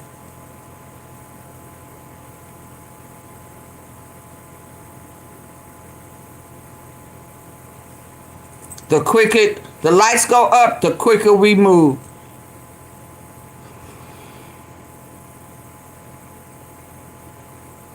I mean, it's just blowing my mind. The light bulb comes on, you know. I can fuss, but you know, I gotta stay true to what I say. The light bulb obviously it's coming on a little late. Let's go. Keep getting the lights up. Well, the reason why. And tell me more about what led you to your decision. Well, the reason why this decision came about is because it was banana in the tailpipe. Hey, being million. Simmering as it was dragging from ever since the president got elected. So, and I was monitoring his performance in many fronts, and he seems not delivering on the promises that he promised the country or the people that actually voted for him. So, and excuse me, newsflash. Did he deliver the last time he was in office?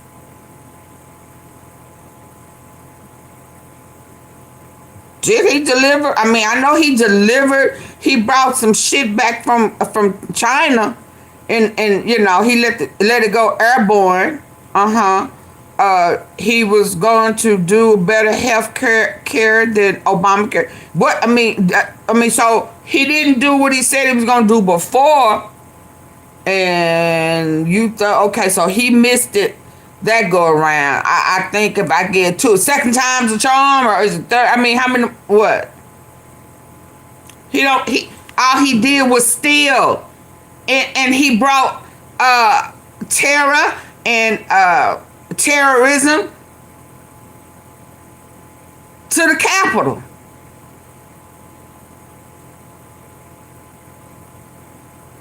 Who you get out of here. Who you talking to? You need to, I'm speaking, so are you talking about my response? You need to make yourself clear. To Sonny? Who you talking to? Oh, okay. Because I was talking. So he don't know what to say. He feels ashamed. Now he feels ashamed. But my problem with him is that he didn't feel ashamed when he was standing in there protesting or campaigning with him. Making America great again was never about the bronze skin. It was never about the Christians. He said it. He said, I'm not one of you. I just need your vote. This is his campaign, if you was paying attention, he was letting you know that from this point on, I'm going to have it so sold up, I won't ever have to leave. I'm finna Adolph Hitler on y'all asses.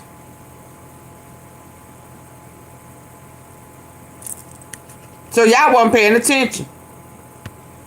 Y'all thought it was a left and right thing. And the last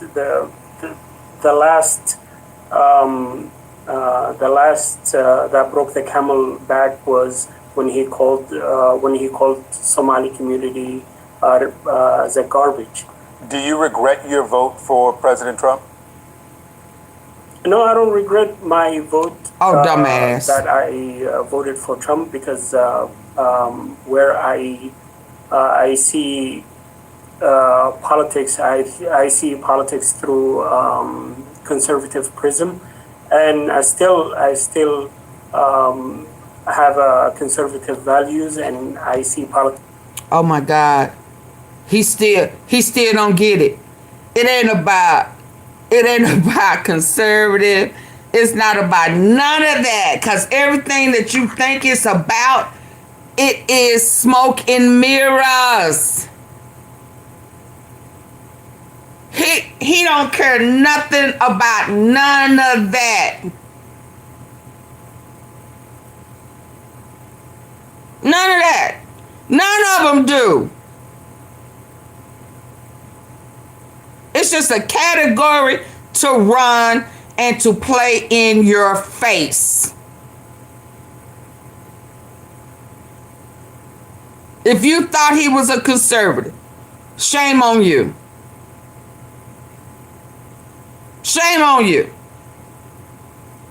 Y'all voted for him because y'all had that PPP in your head. You can say what you want to say. Y'all felt like he was the only president that gave y'all money like that. And now your asses is subject to be in prison without a pardon. And that's just the bottom line. Let's call a spade a spade. He was a crook, and he was okay with y'all beating the system, changing y'all numbers, acting like you had a business to start a business, yeah, and fudging numbers. And then y'all crooked ass minds, y'all say, okay, well, he did it. Shit, I'm gonna do it too. Okay. You see he running from debt and wants you and me and everybody else to pay it for him. But you don't have nobody gonna pay it for you. See how that go?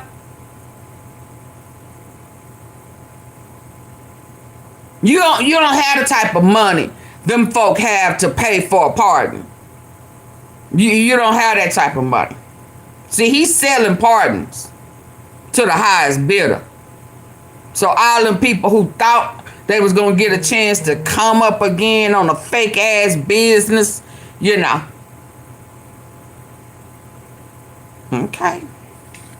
I can't wait till they start hauling y'all asses in for that. Boy, where they gonna send y'all?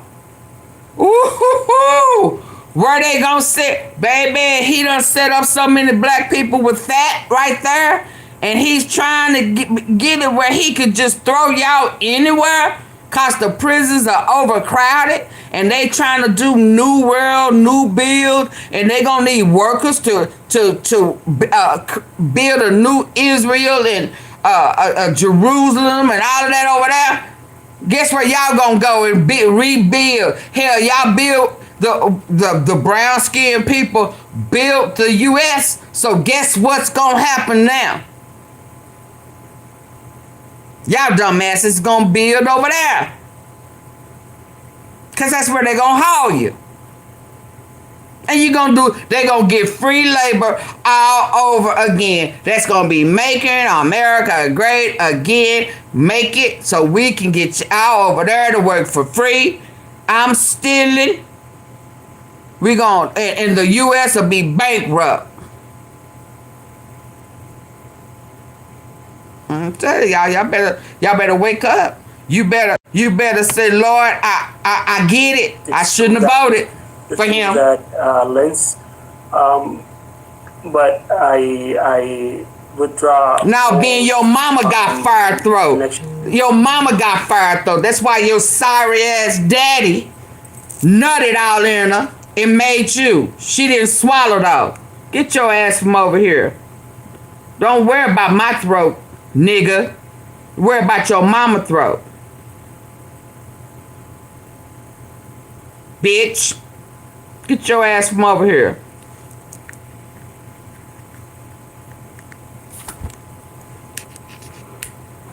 From the Minnesota GOP, from the Republican Party, for not standing up for the Somali community. Yeah, let me actually play something. Our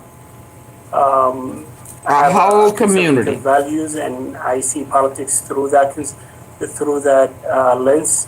But I withdraw all connections from the Minnesota GOP, from the Republican Party, for not standing up for the Somali community. Yeah, let me actually play something from the Minnesota Republican Congressman Tom Emmer. This is after the president's remarks. Do do you realize that, it's not that all Somalis are committing crimes, but 80% of the crimes being committed in the Twin Cities in Minnesota are being committed by Somalis. His office referenced reporting on pandemic relief fraud, but what's your response to the congressman there saying that 80% of the crimes being committed in the Twin Cities in Minnesota are from Somali Americans?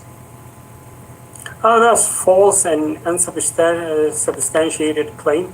But you say you don't regret your vote. Are 80,000 to 100,000 people live in the Twin Cities.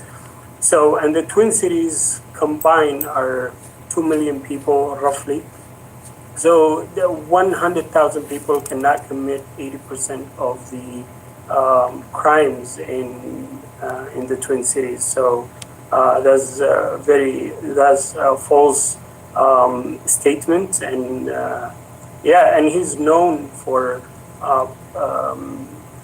accusing Somali community. He know he sound crazy for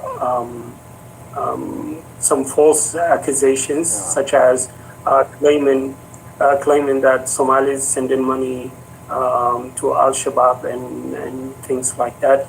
That is very false statements. Salman, let me play something for you that you said about the Republican Party. This is during the 2024 campaign. Okay. People would accuse the Republican Party as or paint the Republican Party as a kind of a really racist or something, but it's contrary to that claim, and is very welcoming to paint the picture that a Republican Party is a racist state is absolutely untrue and far, far from the truth. Do you still believe that today? Well, I still believe that you don't know what racist is. People that vote Republican are not racist, but the president and his comments about Somalis and other races are racist, and it ignites the racist aspects of the party. So we cannot do a generalization to the whole entire Republican Party, but some of them are racist, yes. You said at that event at the Minnesota State Capitol that you were backing President Trump for one of the reasons was safety for the Somali American community in Minnesota. We've reported on the new ICE mission in the Twin Cities. Do you feel safe today? I mean, I feel safe, sort of. I feel safe, but I don't know what I'm gonna encounter later on.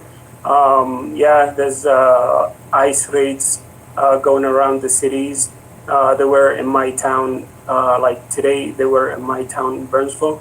But I haven't encountered anything as of right now. But I've seen many people that actually got raided and got taken away by ICE. Yes, and I fear for them. There's a lot of Somali communities. There's a lot of Somali families that actually Somali community. There's a lot of Somali communities that are actually fearful of those roots, and I get those, and I sympathize with them, and the reason why I'm speaking against those remarks by the president is he's stoking hate and fear into the community. AunTeaFee, I thank you for your time this morning. Oh yeah, whatever. We're getting some more details on the man accused of planting pipe bomb. Yeah, okay. I can't deal with slow. Not like that. You can't even say, hey, I got it wrong. Y'all see why I give Candace on so much credit? Cause she take ownership of it. You can't take ownership of it. That means you gonna make that mistake again, baby. And him saying, well, yeah, I do. No, I don't. Oh, yeah. Only time you're gonna be really mindful of your decisions that you make is when you take ownership of it. And when you take ownership of it, you will damn near make sure that that mistake never happens again. That's why ownership is important. 7 articles. Congress presents 7 articles. Oh, that's me. Hold on. Let me get to the actual 7 articles. Hold on.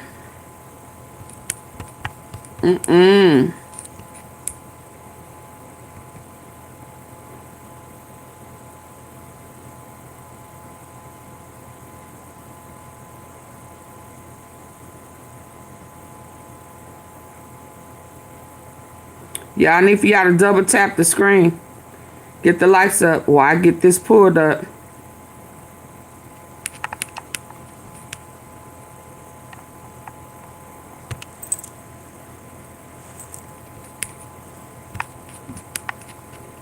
Double tap. I hit the 3 dots on the far right. brand has a product to fit your field.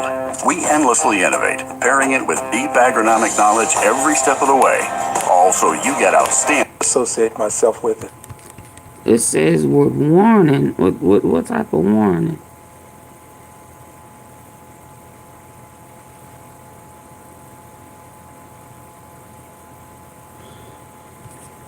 Okay, let me listen to this one. And still I rise, Mr. Speaker, a very proud, liberated Democrat. Hold on, let me unbought, unbossed, and unafraid. And I rise today, Mr. Speaker, to address a question that many are posing, and a question that I thought I should answer publicly so that all would understand. The question is, why am I moving to bring impeachment again against the President of the United States of America? The answer will be better explained when the articles of impeachment are presented. However, I do believe that it is necessary to give some indication today and possibly at a later time as to why this is so important. Why? And still I rise, Mr. Speaker, a very proud, liberated Democrat, unbought, unbossed, and unafraid. And I rise today, Mr. Speaker, to address a question that many are posing, and a question that I thought I should answer publicly so that all would understand. The question is, why am I moving to bring impeachment again against the President of the United States of America? The answer will be better explained when the articles of impeachment are presented. However, I do believe that it is necessary to give some indication today and possibly at a later time as to why this is so important. Why would I do such a thing? Mr. Speaker, I agree with Vice President Dick Cheney.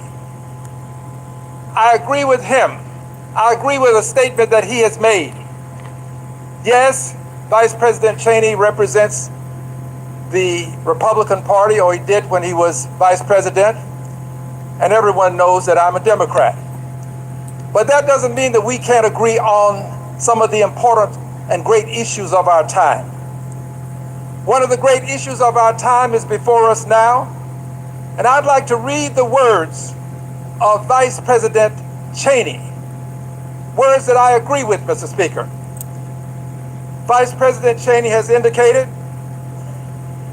and if I may use my pointer, he has indicated on September 6th of 2024, this was published, he indicated, in our nation's 248-year history, there has never been an individual who is a greater threat to our republic than Donald Trump? Let me pause for just a moment. I'd like to highlight this language.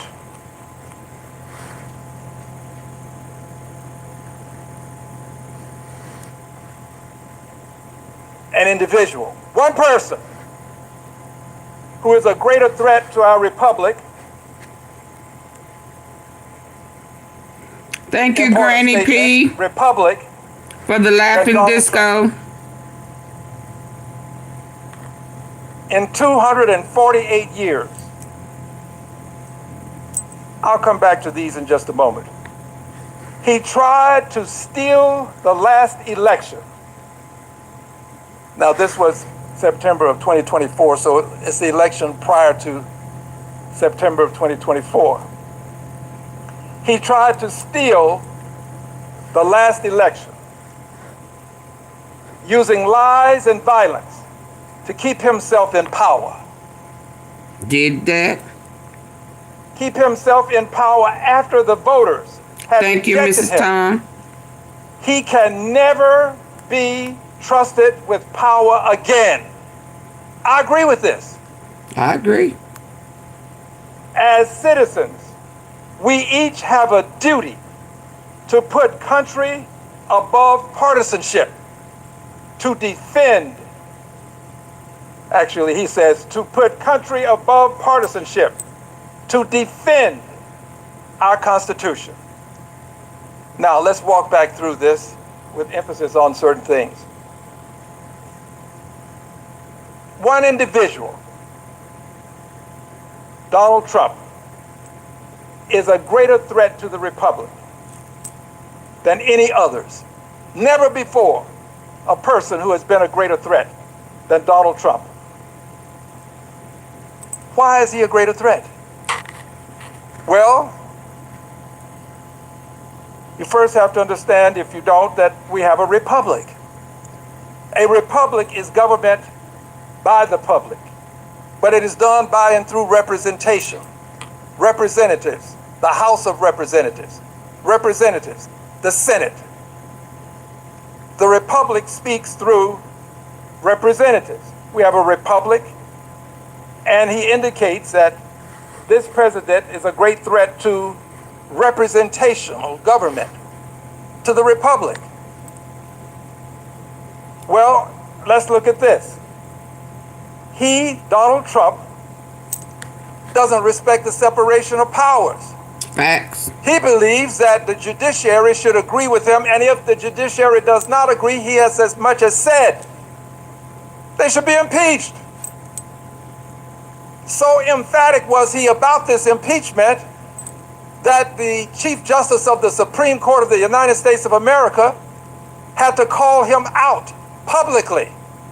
Didn't use his name, but we all knew that he was speaking to the president at the time, President Donald Trump. Chief Justice of the Supreme Court reminded the president that in this country, we have a history of appealing decisions of the courts. We don't impeach judges because we don't agree with their decisions. We appeal these decisions. He doesn't respect separation of powers. He owns the House of Representatives. He owns the Senate. The Senate, the House, will not make a move without his consent and permission. As of late, however, there are some indications that some independence is starting to present itself. But generally speaking, the president doesn't respect separation of powers. If a member of the House disagrees with him, he immediately calls upon the constituents of that member to do what is necessary within the law, generally speaking, to make sure that that member gets phone calls, to make sure that that member is intimidated to the extent that that member has to reconsider whatever the disagreement was. This is the President of the United States, the intimidator in chief. Intimidator He prides in chief. himself on his ability to intimidate, to get persons to cooperate. So he doesn't believe in separation of powers. He disrespects the House and the Senate, the members who don't give him what he desires. He is also a person who thinks that he can literally do whatever he pleases, given that he has this mandate from the Supreme Court. Supreme Court has indicated, I say mandate, given him an indication that he is above the law in certain areas. The Supreme Court didn't use the language above the law, but the Supreme Court has given him this belief that he is above the law. The Supreme Court talked about immunity, but he has taken this as an indication that he's above the law. So he'll do pretty much whatever he chooses. And one of the reasons that Vice President Cheney made these comments was because as president, the President of the United States of America, these are my words, not Vice President Cheney's, the president incited the insurrection. There are people using other terminology. I believe it was an insurrection. The insurrection that took place after the election wherein he was defeated. He incited the persons to come over to the capital of the United States of America, the citadel of democracy, as it is called and known as. He incited them to come over here to invade the capital itself. And after the invasion took place, they went through the halls. They did some very ugly things, aside from calling for the lynching of people. They had a gallows, aside from having some anti-Semitic commentary on various pieces of paraphernalia. Aside from these things, they did some other things, something as demeaning and vile as defecating in various public places within the Congress, within the buildings. These were some very vile, mean-spirited people who invaded the Capitol. And they did this at the behest of the President of the United States of America.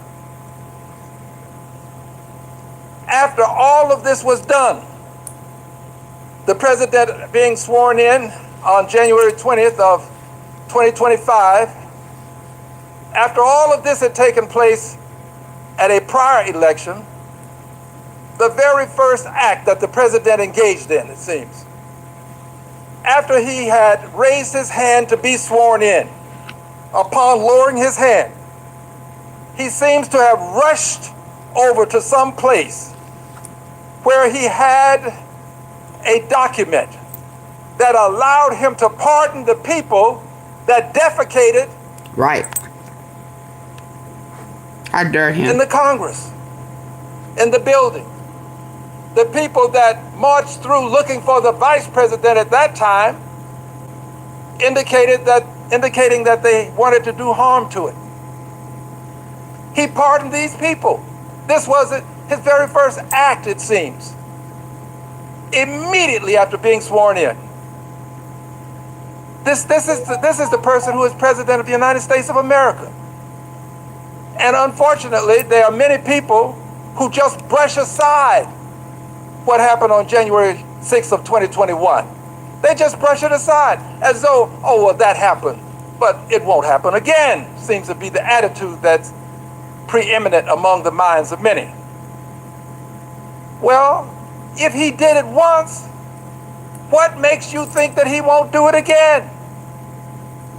Where is the empirical evidence to support the notion that a person who incited this, who pardoned the people as one of his very first act, if not the very first act that he had, that he engaged in after being elected president again, on January 20th, that's when the president sworn in. This is when he signed a pardon for these people who came into the Capitol in a very rambunctious way, in a very demeaning way, in fact.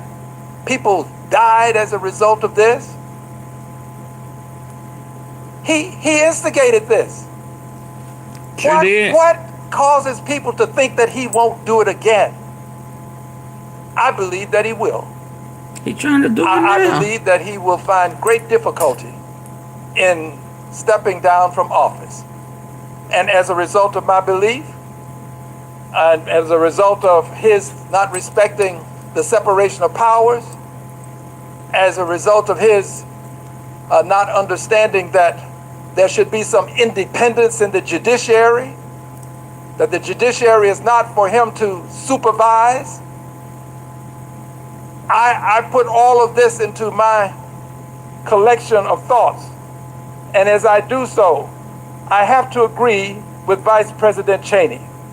In our nation's 240 Who are you talking about? There has never been an individual Nielsen. who is a greater threat to our Tia republic Nielsen. than Who you Donald talking Trump. about? Yes. Y'all got to put names on stuff. The last election, the election before September 6th of 2024, when this statement was published, he tried to steal the last election using lies and violence. Are you talking about Trump and women who stand beside Trump? Who are you talking about? How are we supposed to know who you're talking about when there's a man right here talking?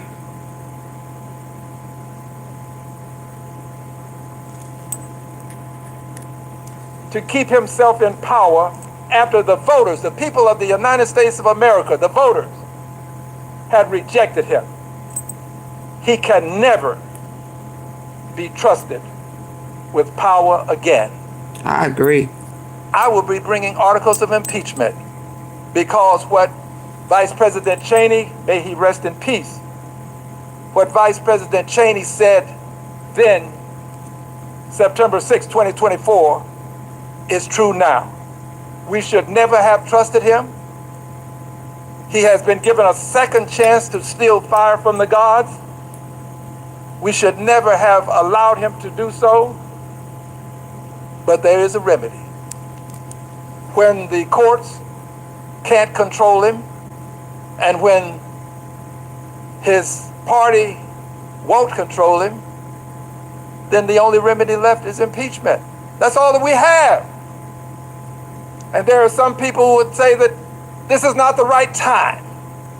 Well, let's address the question of timing. Dr. King says the time is always right to do what is right. If the republic is at risk, the time is always right to do what is right, to make sure the republic is protected.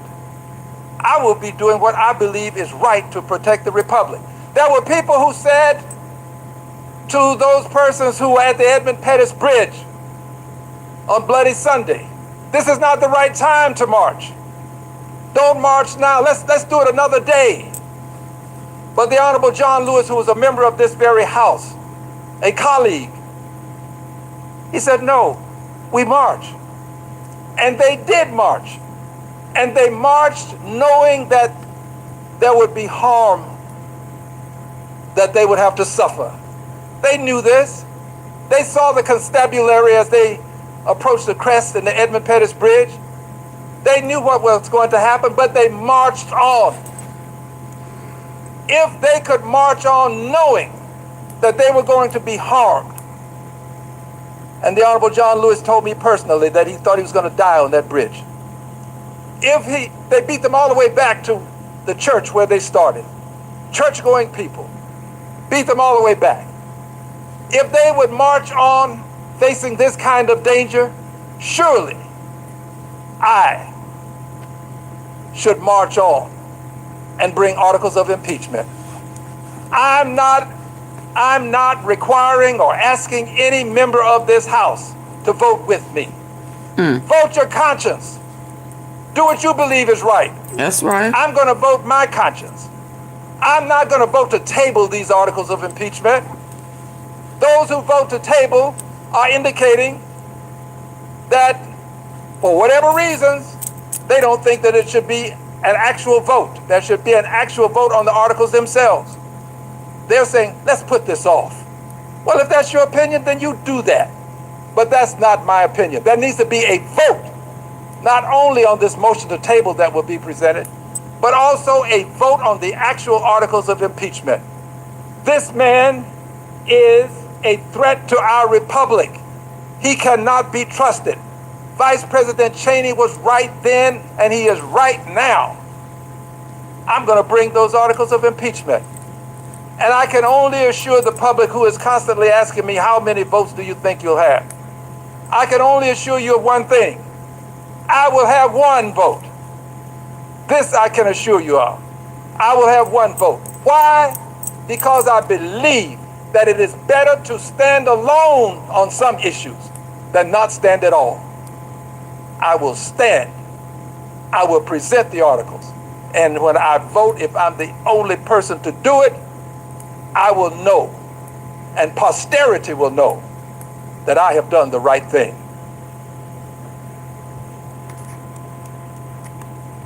Oh, wow, I didn't mean to hit Let's not this. defund the... Yeah, I hit this wrong one. Hold on. Yeah, I got maybe one more I'm going to show because y'all playing with me on the likes. Yeah, I may be about to shut it down. Let me double check something on the back end. How long I've been here?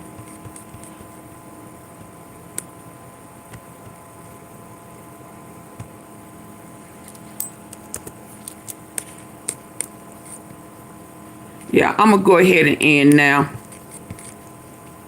Yeah, it was one more I wanted to show. Let me see something. I don't know what I said. I did, yeah. What is this? Oh, that was that. Hold on.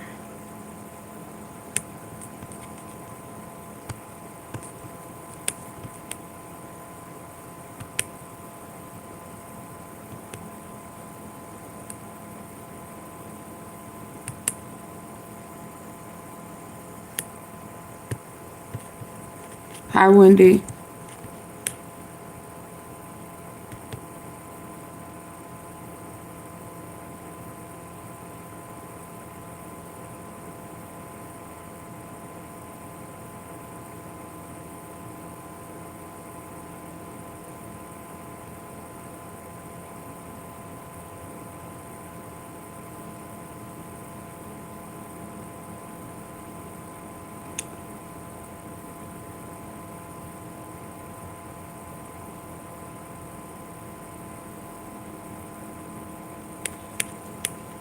Oh, they had. Oh, is this? Some fraudsters are still benefiting from their crimes even after being charged and convicted. How is that possible? From this 5-bed, 4...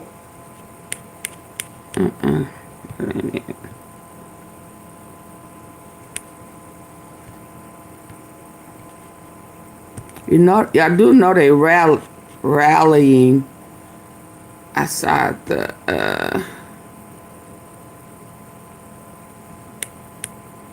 massive protests. Imperialism, and there are elements in the U.S. ruling class.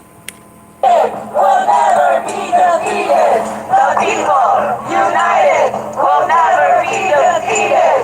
The people united will never be defeated. The people united will never be defeated.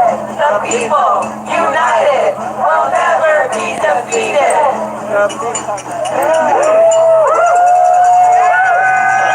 Money for jobs, not for war. Money for jobs, not for war. Fired up, won't take it no more. Fired up, not taking no more. Money for schools, not for war. Money for schools, not for war. Fired up, won't take it no more. Fired up, not taking no more. Money for housing, not for war. Money for housing, not for war. Fired up, won't take it no more. We're fired up, won't take it no more. Money for healthcare, not for war. Money for healthcare, not for war. Fired up, won't take it no more. We're fired up, won't take it no more. Fund people's needs. Fund people's needs. Not the war machine. Not the war machine. Fund Fund people's needs. Fund people's needs. Not the war machine. Not the war machine. Fund people's needs. Fund people's needs. Not the war machine. Not the war machine. Fund people's needs. Fund people's needs. Not the war machine. And not the war machine. Trump lies. Trump lies. People die. People die. Trump lies. Trump lies. People die. People die. Pentagon kills by the hour. What do we do? Pentagon kills by the hour. What do we do? Fight the power. Pentagon kills by the hour. What do we do? Fight the power. Pentagon kills by the hour. What do we do? Fight the power. Let's introduce our next speaker, Brian Becker from the Answer Coalition.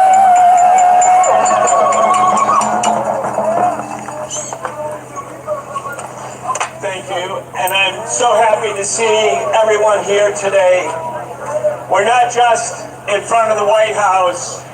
There are demonstrations today that have been called on 4 days' notice, and they're taking place in 65 cities, big and small, all over the United States.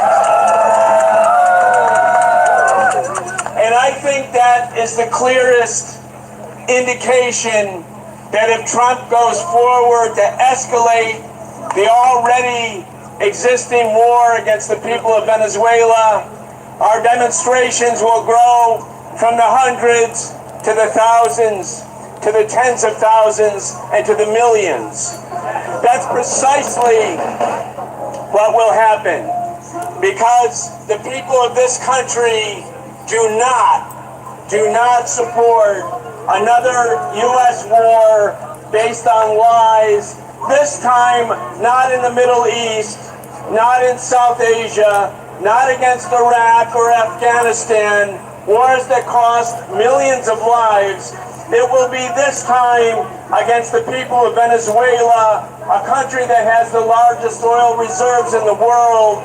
So when we see slogans like "No blood for oil," that speaks more directly to what's really going on than this fake propaganda narrative that the United States government is now at war against a new made-up enemy.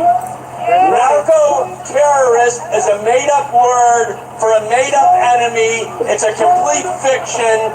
It's a camouflage. It's a lie, like the Iraq war was premised on lies. And the fact of the matter is, even if some elements in the Trump administration are being restrained because they know that Iraq was such a catastrophe, not only for the people in Iraq, a million of whom died, not only a catastrophe for the tens of thousands of U.S. soldiers who either died or had life-changing wounds during that war, but it was a catastrophe for the empire. It was a catastrophe for U.S. imperialism. And there are elements in the U.S. ruling class right now who are telling Trump, wait a second, this is going to be like Iraq and like Afghanistan, and it will be a catastrophe not only for the people, but for our system. And so they're urging some element of restraint. That's on one side of the equation. But we have to think about what else is going on. They've deployed the Gerald Ford aircraft carrier, 15,000 Marines, battleship groups, fighter jets, and there's another section of the U.S. ruling class, and I would say you only need to read the editorials of the Wall Street Journal to understand what's going on inside the ruling class right now at this very critical moment. But the Wall Street Journal is taunting Trump. They're saying to Trump, look, if you don't take out Maduro, after you've assembled all of these military forces outside of Venezuela, if Maduro is allowed to remain, if the Venezuelan government is not toppled, you, Donald Trump, are the loser. and Maduro is the winner. And this was precisely what was going on right before the U.S., Britain, and France began the bombing campaign against Libya in 2011. Obama and his defense secretary were not really 100% committed to the war against Libya. In fact, Robert Gates, who was the Secretary of Defense, said, look, we don't have strategic interests in Libya. There's no need for us to go to war against Libya. Now, he's a war maker. He's not a pacifist. He's certainly not a leftist, not an anti-imperialist. He was against the war against Libya for the reasons of strategy for the empire. But then the Washington Post began taunting Obama just the way the Wall Street Journal is taunting Trump, and saying to Obama in their editorials, you are a passive president. You do not show leadership. And as a result, Gaddafi will win and you, Obama, will be the loser.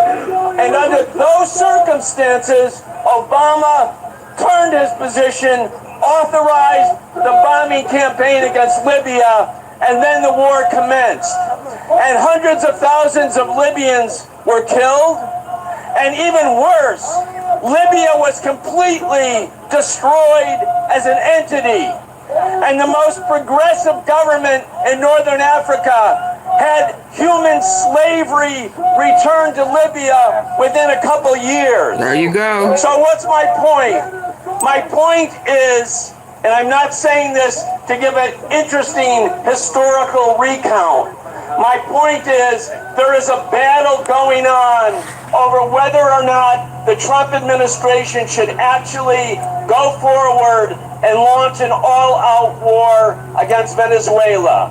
And since this is an undetermined, undecided, unfinished battle, what we, the American people, do can make a difference. What we do right now can make a difference. That's why we call these demonstrations on 4 days' notice. Because even if our demonstrations are not yet in the hundreds of thousands, they only get to that point if we start somewhere.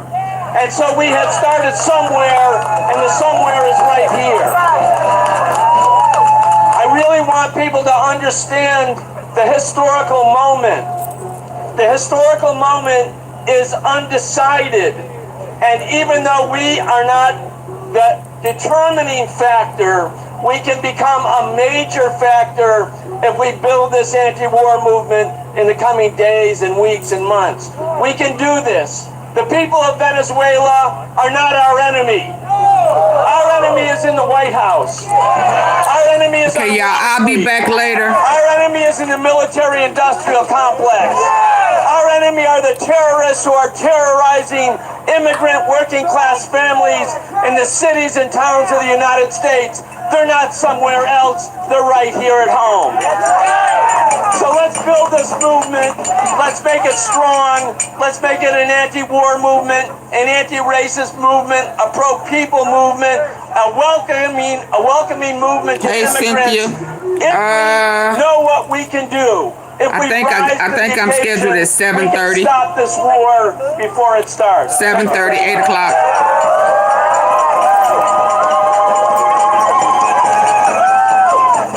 I need to get something to eat and charge up my phone. Not for war. We're fired up, won't take it no more. Money for schools, not for war. Fired up, won't take it no more. Money for housing, not for war. We're fired up, won't take it no more. Fired up, won't take it no more. Money for jobs, not for war. Money for jobs, not for war. Fired up, won't take it no more. Not a penny, not a dollar. Not a penny, not a dollar. We won't pay for slaughter. Not a penny, not a dollar. Not a penny, not a dollar. We won't pay for war and slaughter.